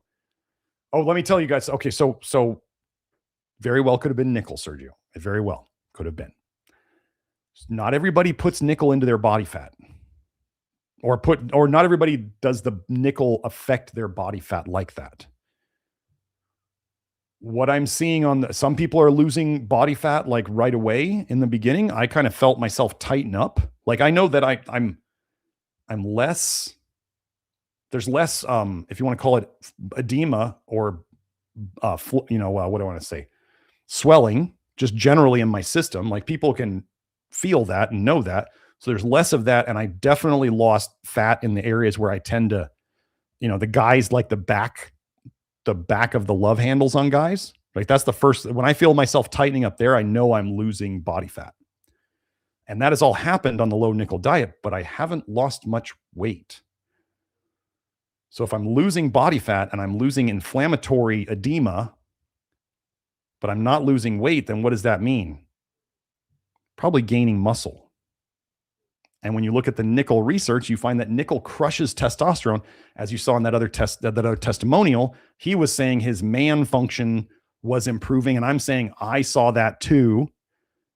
I can tell you that, like let's say as a 50-year-old man, I can tell you that my urine stream is improving, which means my prostate health is getting better. Like this is everywhere. And I do think that like I was put here to be full of toxicity so then I could figure it out and I could tell you guys like all the symptoms that I've been having as it leaves. You'll go through symptoms, like sometimes a symptom will come and then it'll go and then it'll come back again for a little bit. It's weird. But yeah, the weight, I think a lot of people are going to have to get to, okay, I'll put it this way. Your body is going to prioritize fixing things that are more related to your survival first before it goes after, let's say, the hair or the body fat, the vanity stuff. Your body's going to go after the liver and the kidneys and the brain and other stuff inside the lungs, like with the cough. Your body's going to detox those areas first, most likely before it gets to the extra body fat and to the hair, the gray hair or the lost hair and stuff like that. So just wait, just keep going. It's coming. Nolan Hutchinson asks, what does it mean when I take zinc and I get cold, tingle in hands, little weak and disoriented? Well, you don't take zinc then. And it's probably, copper or nickel or both dumping out into your system, like we talked about. So you don't take it for now. Like I said, Kelsey's still in the middle of her, of the like, so what I say is getting over the hump. There's like the worst symptoms. And then when you're over the hump, you still have symptoms. Like, see, you're still up this high, but they're all getting better. So Kelsey's still, I think she's not over the hump yet. She was a couple weeks behind me in terms of when she started. So she still can't take zinc, still makes her tired. So I just told her, just wait. Keep doing the other things that we're working on and just wait. And you're going to get out of it. I'm telling my buddy and I'm telling Kelsey, I'm like, it ends. It ends. Yes, it sucks. I remember clearly 2 weeks ago when it sucked, or 3 weeks ago when it really sucked, and it ends. So yeah, I wish I would have known about how to use protection before we started this whole thing. But I had to learn the hard way. That's the best way to learn, right? So, Sergio says he's a skinny type. Yeah. So, okay, the undertype. I think I said this in the other episode. I'm going to wrap this up here pretty quick. Okay.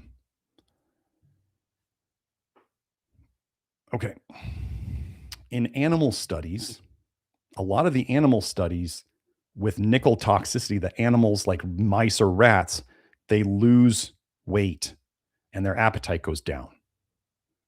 Okay. They're rats. They were their normal weight, so they lose weight. So I think that's an indicator of how nickel causes the undertype. Whereas I showed you three papers where the more nickel people were peeing out or they had in their blood, the fatter they were.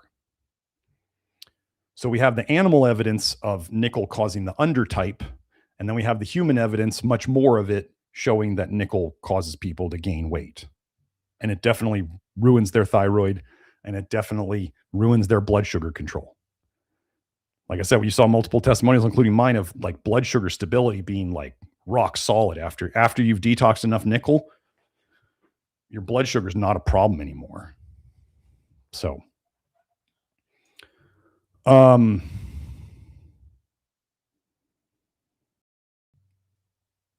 okay. So, is that Ioan Loan Platt? Yeah. She says, Dr. G, did you look into the hypoxia connection to nickel? It makes me think that nickel dumping might be a mechanism that drove the COOF phenomenon. I can tell you this, for those of you who we were getting into the sleep apnea thing for a while. Kelsey was very interested in that, and it seemed to be connected to a lot of our people. And we know that weight gain and sleep apnea go together. And now we connect weight gain to nickel. And I do have, I think, one paper connecting nickel to apnea. Why would there be a lot of papers connecting nickel to apnea? There just wouldn't, because nobody's looking at it, right? We have one. Nickel and mercury together, I believe, was the thing. And Kelsey started going low nickel. And all of a sudden, at night, she wears her watch to monitor it, and her stress levels went way down, and her oxygen went up a lot. So have I looked into the hypoxia connection? Not a lot, but it makes sense.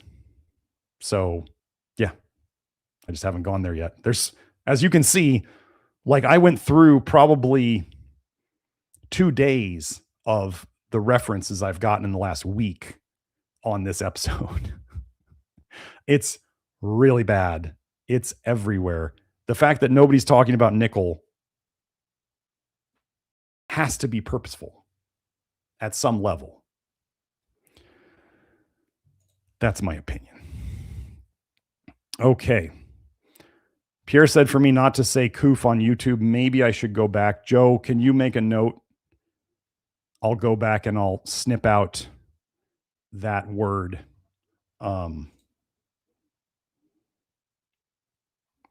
Yeah, Joe, I just want to wrap it up. Let's wrap it up for today. I think we've done enough. We're there, as long as there weren't any more super chats.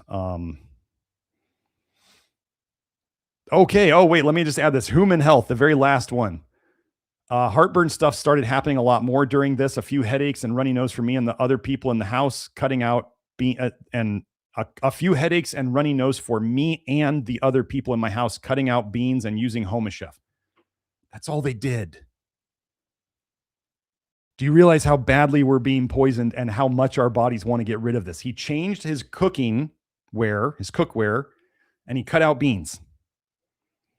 Runny noses, GERD. So GERD would be dumping of the vitamin of the nickel of the gut lining into the gut. GERD happened to my buddy. I had a little bit of it. the GERD goes away.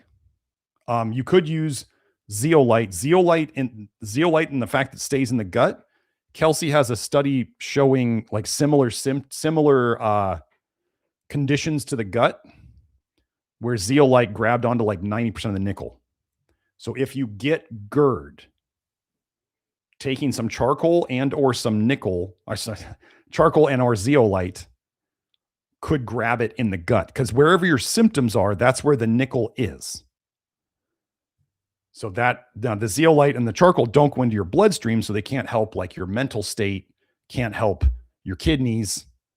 They don't go into the bloodstream. But if you're having digestive symptoms that are related to nickel detox, zeolite and charcoal could definitely help. Yes, absolutely.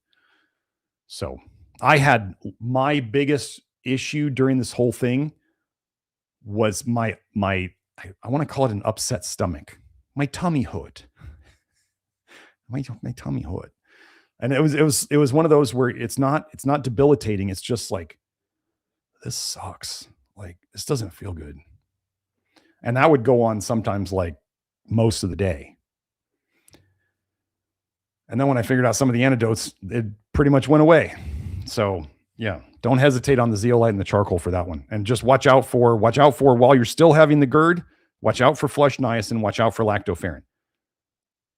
Those of you on lactoferrin and you're doing the low nickel diet, the lactoferrin may stir it up more during this. So you may want to reduce your lactoferrin during your big dumping phase.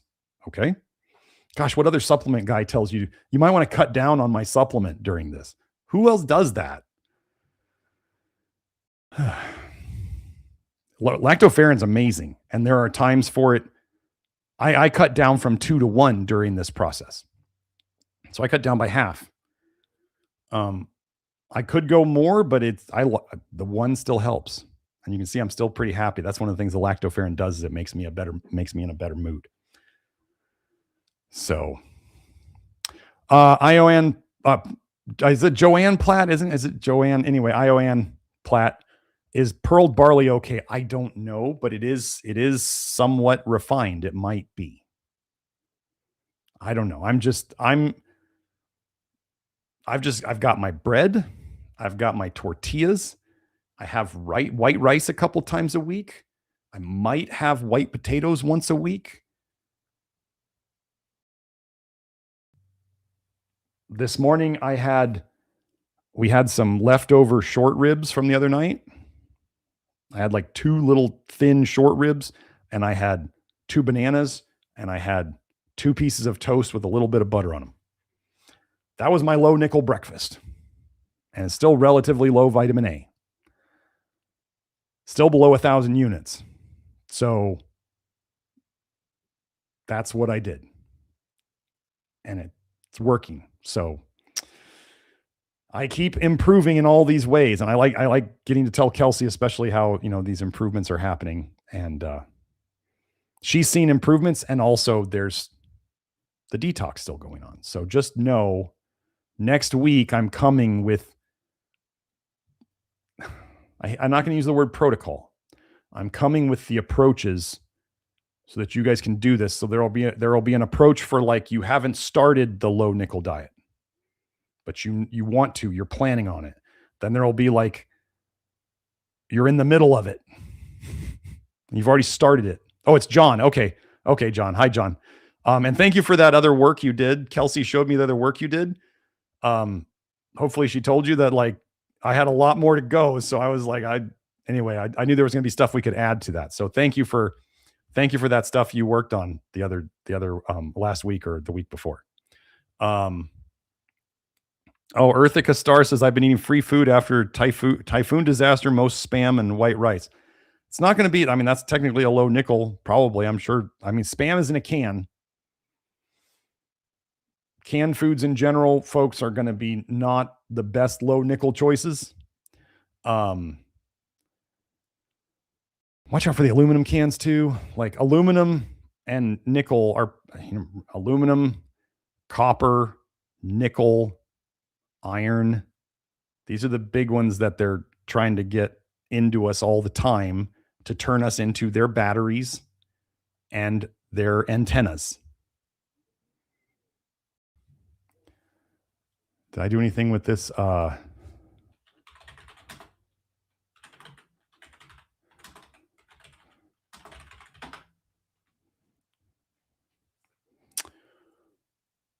So, Joe, can you show this?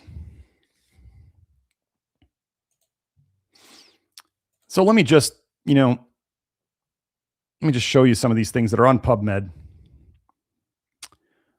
So a lot of people talked about graphene oxide, right? So let's just run through some of these titles. I won't even read the whole things. Preparation of graphene oxide loaded nickel. Laser-induced graphene with nickel oxide nanoparticles. Nickel hydroxide nanoparticles reduced graphene oxide nanosheets. Nickel ferrite iron nano-enabled graphene oxide.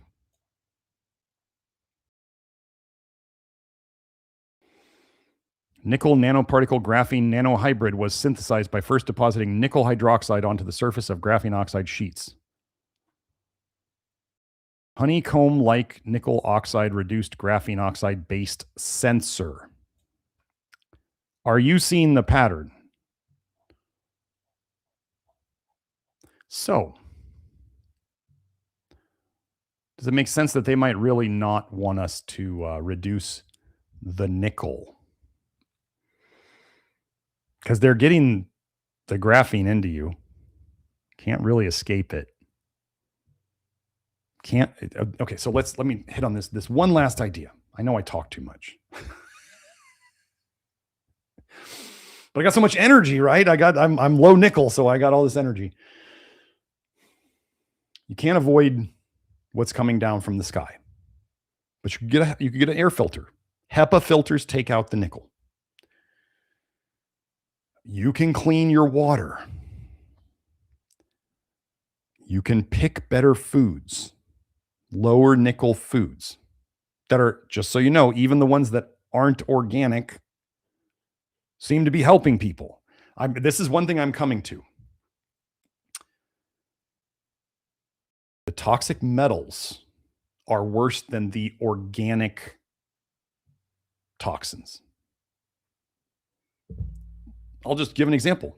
Organic toxins would be carbon, hydrogen, oxygen, like vitamin type stuff.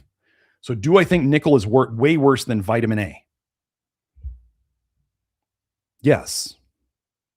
Do I think nickel is worse than microplastics? Yes.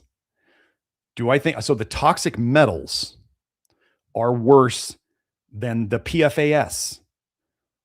Like nickel injected anywhere caused cancer, like literally caused cancer. And they're putting lipid nanoparticle nickel into stuff. And there's studies on nickel and graphene oxide. And like, you don't hear about that stuff with these other organic toxins. You hear about it with toxic metals. So I'm not saying to go and consume a bunch of that stuff, but I'm saying get your priorities right, because like as we start to learn about all these ways to avoid toxicity and we go, oh, well, I want this to be refined and I want it to be organic and I want it to be in a glass container. I want it to be this and I want it to be that and I want it to be this and I want it to be that. And then you go, can I find this anywhere? And you look around and you go, nope, can't find it anywhere. So where does that leave you? Do you starve? Or do you just not eat that thing? What if it's oils? And you're like, if I can't get all my oils organic, cold pressed, refined, in glass, I won't eat them. You're probably not going to eat oils. Okay. I mean, that's not the worst thing in the world, but still, if you'd like to, they're trying to take away your choices. So you're going to have to make choices. The metals are the worst choice. Avoid those. Your body so you can't break down nickel. Like nickel, once it's there, it's nickel. Lead is lead. Cadmium is cadmium. Copper is copper. You can't break those down. But in theory, like we can break down glyphosate. Okay, it may not be good for us along the way, but we can break it down. We can break down these organic things, and they're starting to show microplastics in the bile.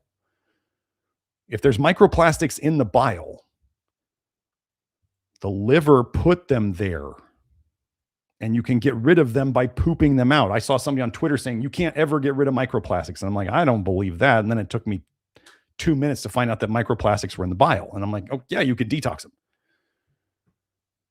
And as you're seeing, we can detox metals if we get out of the way and stop putting it in. What was the saying? The saying that I'm kind of famous for is you want to stop intoxing before you can really start detoxing. How much are we seeing that's true? When people seriously, like, they stopped beans and they got different cookware and they all started detoxing.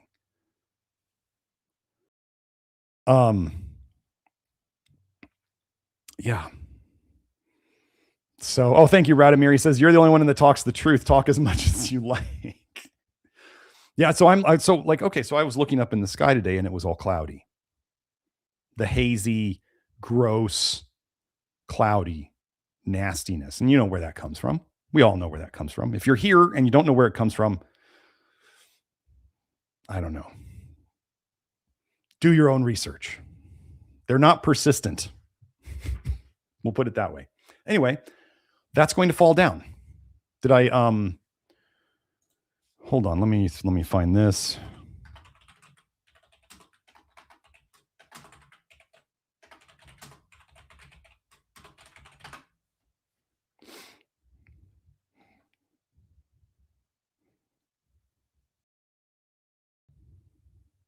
Well, anyway, I have to find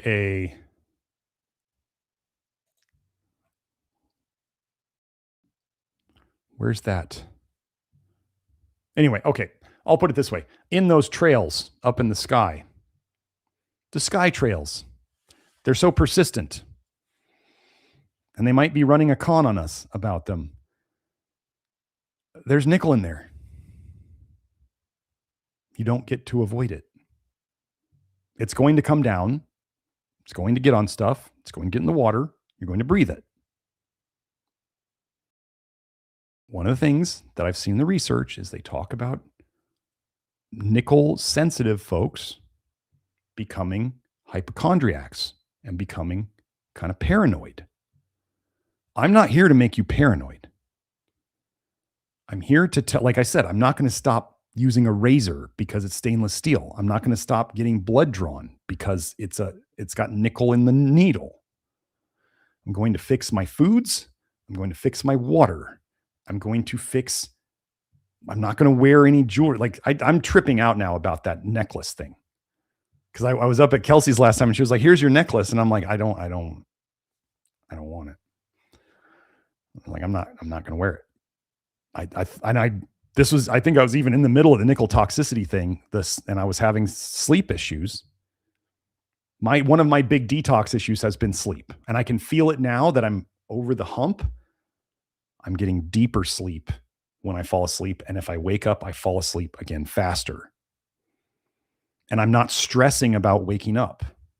So I'm going, this is all very different than what it was before. But yeah, that's the only jewelry I was wearing. And my body said, don't. There was one other thing. Oh, don't smoke. Don't vape.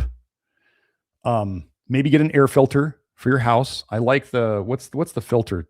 Does anybody know the air filters I like? If anybody has a connection with AquaTrue or I forget the air filters. The same, they're a sister company of AquaTrue. If anybody knows anybody there, I would love to be an affiliate of theirs because I love the AquaTrue filter and I love their air purifiers. They're simple and they're in my house. I got 2 of them and they're good enough. A HEPA air filter will take out nickel related particulates from the air. Now be careful if you put HEPA on your air conditioner. The more intense the filter is on your air conditioner, the harder it is for it to suck air through, the more likely you're going to burn out your air conditioner sooner. So you start putting like a super heavy duty HEPA filter on your air conditioner at home, you're going to burn out your $8,000, $10,000, $12,000 air conditioner sooner. So maybe get a $300 air filter that does the HEPA for you and put an easy filter on your air conditioner. so you can save money and not break things. Okay. Anyway, I think Earthica Star says rosemary and cilantro. We don't mess with herbs here. Herbs come with stuff that we don't want. They may do some things that we do. Rosemary is probably, in my opinion, the least bad, potentially helpful of herbs, but cilantro comes with a whole bunch of vitamin A. So I generally just don't even bother with herbs. Now they're finding that, like, you know, there's toxins in the herbs on the shelves and all this stuff. And I'm just like, plant foods are where you have to be much more guarded for nickel, copper, manganese, oxalates, all that stuff. That's where, I'm not saying to go carnivore. You need, okay, I'm going to tell you this on the low nickel diet. You need carbs for the nickel detox to happen. Air Doctor, that's the air filter. Yes, thank you, Care by Cara. Thank you for that. It's Air Doctor and AquaTrue. They are sister companies, and I like both of their stuff.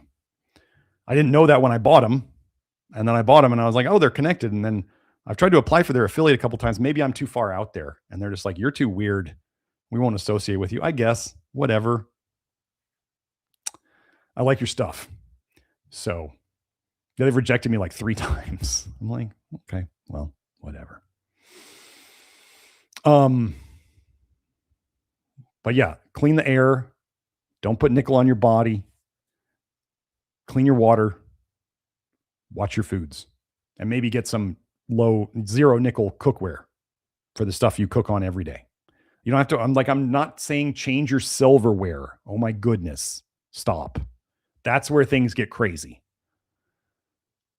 How long does the silverware touch your body compared to, like, how long does, let's say, my chain touch my body in a day?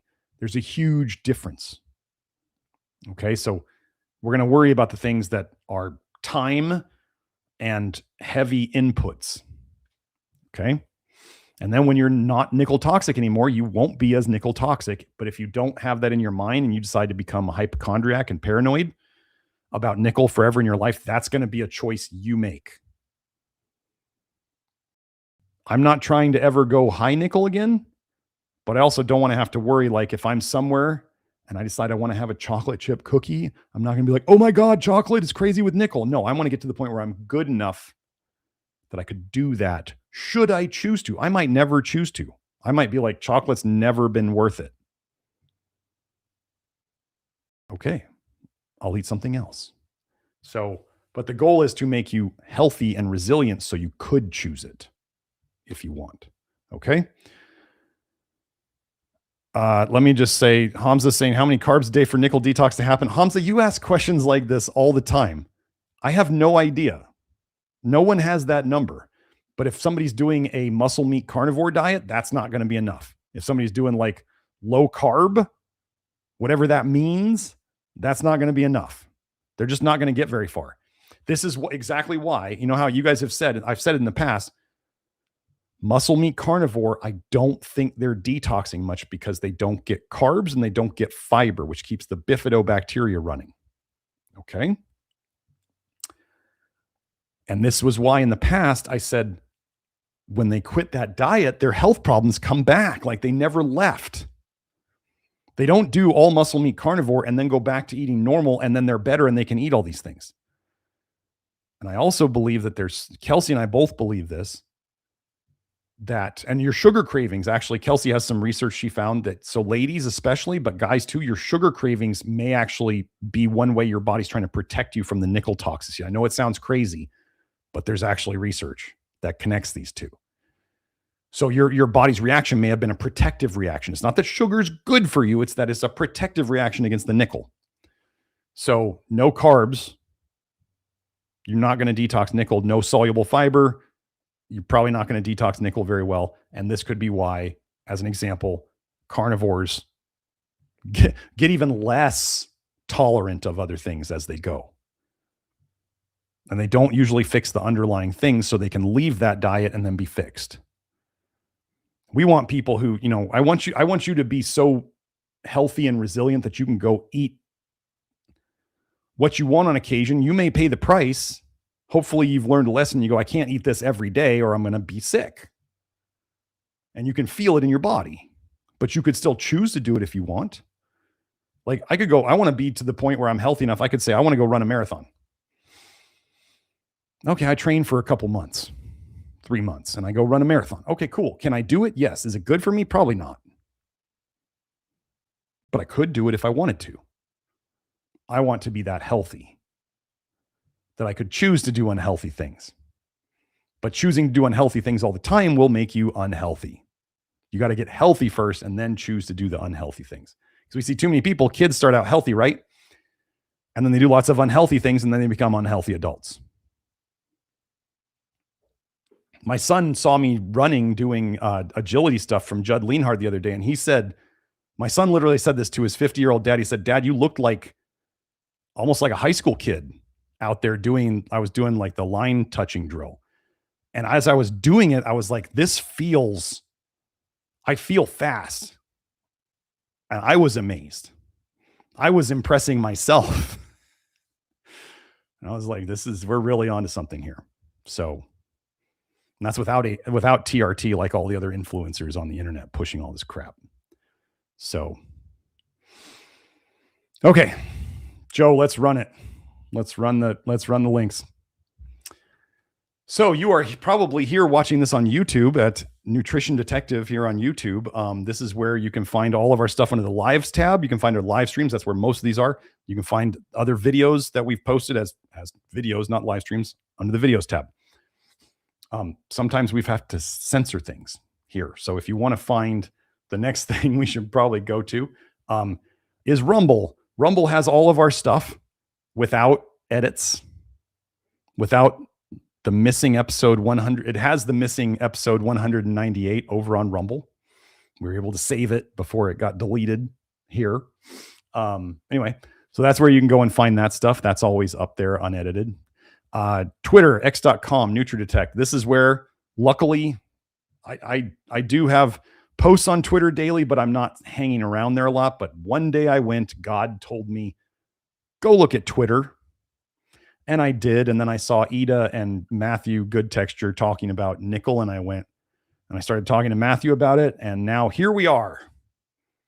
We're going to fix this problem. This has become my mission. And this is a big deal. So thank you, Ida and Good Texture. NutritionDetective.com, the main website. This is where you can go and find our social media links. This is where you can go and find our testing and consultation packages with hair and blood tests. This is where you can go and find our supplements. If you didn't see it, episode 246 was where I have a supplements doc in there that has the supplements that we actually use that we now know connect to nickel toxicity, that we were always helping with it. We just didn't know to stop intoxing before we started detoxing. And now we do. So now we get to fix it from both sides. So what else? Yeah, that's what's there. So that's nutritiondetective.com. Then we have Facebook. Facebook is Facebook. I'll probably never literally spend a moment of my life on Facebook, but it's the.real nutrition detective. And it's technically the same username on Instagram as well. So again, we are putting up shorts and reels on Facebook and Instagram and TikTok and YouTube and even LinkedIn. Anyway, so, Joe put up the link. I think Joe put all the links into a document. I'll probably redo it a little bit or make it a little more in my style, Joe, but thank you for doing all that. Joe's on top of it. Joe is on top of it as always. So thanks for doing that, Joe. And so this was, Joe, you want to show that episode number? This was episode, 249? Oh, no, he's showing the Toxic Bile series. I forgot about that one. The Toxic Bile Paradigm series, 3-episode series. It is the main video on the homepage at YouTube with Beth Martins. She's great. Beth Martins is starting her own, what do I want to call it? Her own deprogramming your health. That's what it's, deprogramming your health group inside the Love Your Liver program. It's free. It starts the 8th. So she'll be doing her first group there inside the Love Your Liver program. If you have questions about it, contact Beth. Julie doesn't have anything to do with Beth's program. It's inside the Love Your Liver program, but it's Beth's thing. And it's not for treating Love Your Liver type stuff. It's for working on programming, like stuff you have that keeps you stuck in the same routines. So it's getting out of that stuff. It's working on the mental aspects of health. And I'm really excited and happy that she's doing that with us. So this is the Love Your Liver program where we're at now. All right. This is my life's work is the Love Your Liver program in trying to make it a do-it-yourself approach. Members.nutritiondetective.com. Is the nickel stuff in there yet? No, because I want it to be finished when I put it in there. And I also, you guys, some people out there have accused me of being like money hungry and stuff like that. And other people who actually understand my work understand that I'm out here. If people watch enough of these live streams, I've given away most of this here. If you want the fire hose of information and you want to collaborate and talk to people who are on the same mission without trolls around and without a bunch of people who think they're smarter than thou, that's what the Love Your Liver program is. And the nickel stuff will go in there, but I'm also going to talk about it here because I could not keep this from humanity. This is far too important for me to put behind a paywall. So you're not going to get all of it. You're not going to get everything you get inside the Love Your Liver program because it's huge. It's the biggest health program you've probably ever come across. And that's the fire hose. This is like the drip feed. So anyway, that's the Love Your Liver program. It's $199 one time. It's not a monthly subscription like everybody else does. Gosh, wow, I did a one-time fee instead of the monthly subscription. Everybody comes and tells me you should do the monthly subscription. And I'm like, no, not on the Love Your Liver program. Anyway, our supplements, you can find them at nutritiondetective.com under that link at the shop. There is also, if you see the VIP store on the menu tab, that is for Love Your Liver members to get their discounted supplements. So all the supplements are discounted to Love Your Liver members inside the VIP store, but you got to be a member to get in there. The Home is Chef nickel-free cookware, it's just an Amazon link.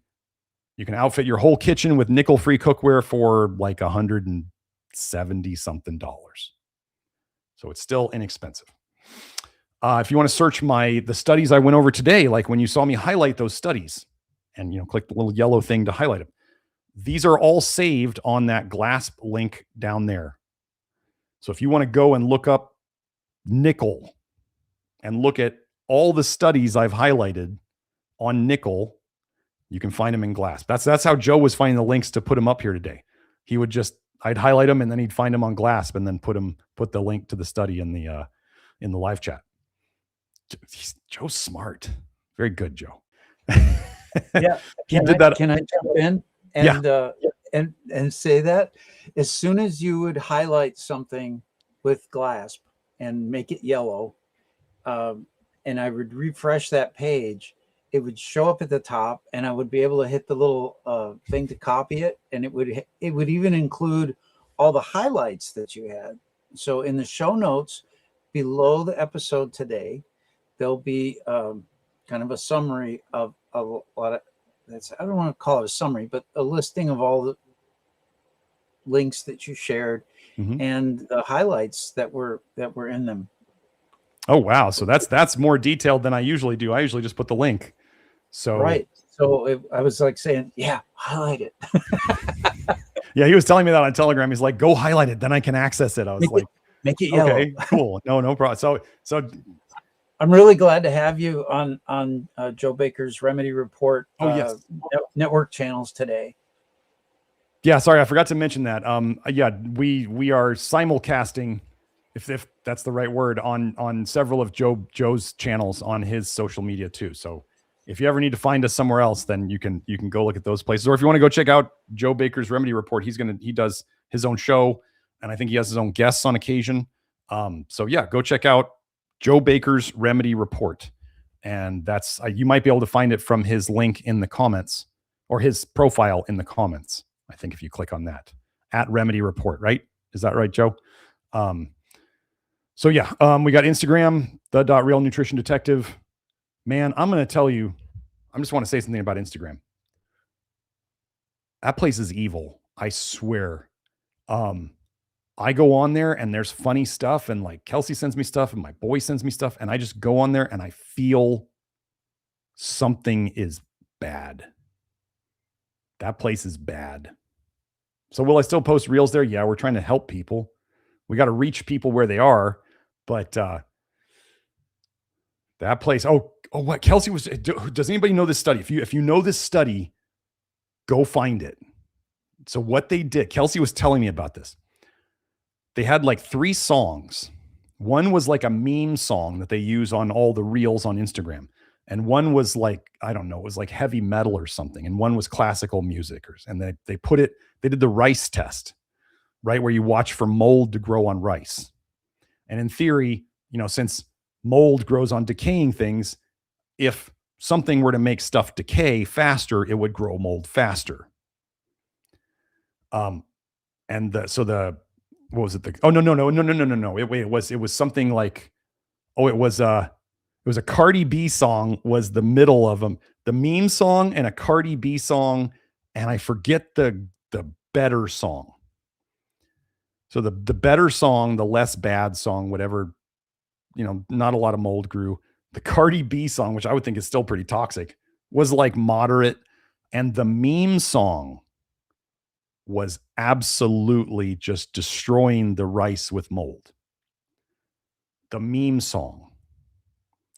So now I'm starting to realize, like, my gut feeling about Instagram is very right. So watch out for Instagram. Every time I get on Instagram, my old bad habits start creeping back in. I swear there's something very bad there. Do a kickflip says, this makes me nervous because I smoke cigarettes and work in a warehouse that welds and drills metal occasionally. Okay, so, well, you have control over cigarettes. You don't have control over secondhand smoke. And you may be able to, if you know that they're welding and drilling metal occasionally, you might get some breathing protection. But other than that, what would be your defense against that? Taking in less nickel from all these other sources. Always remember, less is better. So even if you're going to be exposed, I mean, like literally, okay, I have a family member who still smokes. And my son is one of those, like, he's like hypersensitive. I joke that he's got my ex-wife's pregnancy nose. Like anything smells, he smells it and it bothers him. You guys know what I mean? Like the pregnancy nose. And he'll get around like this family member will have smoke. They smoked and they smell like smoke, and they'll get in the car and we'll be in the car. And my son will be like, oh, Dad, I can't be around the secondhand smoke. And I'm like, it's not secondhand smoke, bro. It just smells like cigarette smoke. And and I grew up, my parents both smoked for a fair bit of me growing up. And so I'm just kind of like, I don't like it, but I'm not going to freak out about it. But it's funny when people haven't been around it that they get so upset. But yeah, if you want to, flush niacin is probably one of the best things you can do to help you break the cigarette habit. And we've seen it already. People can get addicted to nickel things. Now think about this. If somebody was smoking cigarettes all the time and putting nickel in them literally through their breathing, and then they quit, would they start detoxing nickel and feel like crap? Could that be part of why they feel so bad quitting cigarettes? It could be part of it. Could be. I don't know. We should go ask Dr. Artis, right? So if you're interested in working with one of our health facilitators, Kelsey being one of them, Nathan being one of them, if you'd like to schedule a consultation, go to this website, the schedule a consultation, or I think it's the testing and consultation tab is the way it looks on there. So yeah, that's how we help you figure out how much zinc you need. And selenium and molybdenum and magnesium, and how we can monitor it. And we get to see on your blood test, we get to see your ferritin. Ladies, if your ferritin is below 50, you need to fix that, and we do that. Guys, if you have a ferritin of over 150, if you're up in there in the 600s, 700s, 500s, we can fix that too. We fix all of that by fixing the liver.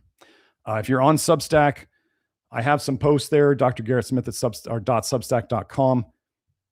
We'll maybe get on there more as we make more big articles about this whole nickel thing. It's hard to do all this writing and research and get it out there. It's hard to do these things that nobody else is doing and write it into big cohesive articles when I'm much better at just talking about it. So anyway, this is the continuation of the nickel toxicity series with our live chat Q&A. Thank you for coming. I had no idea this was going to turn into a 4-hour Jiminy Christmas.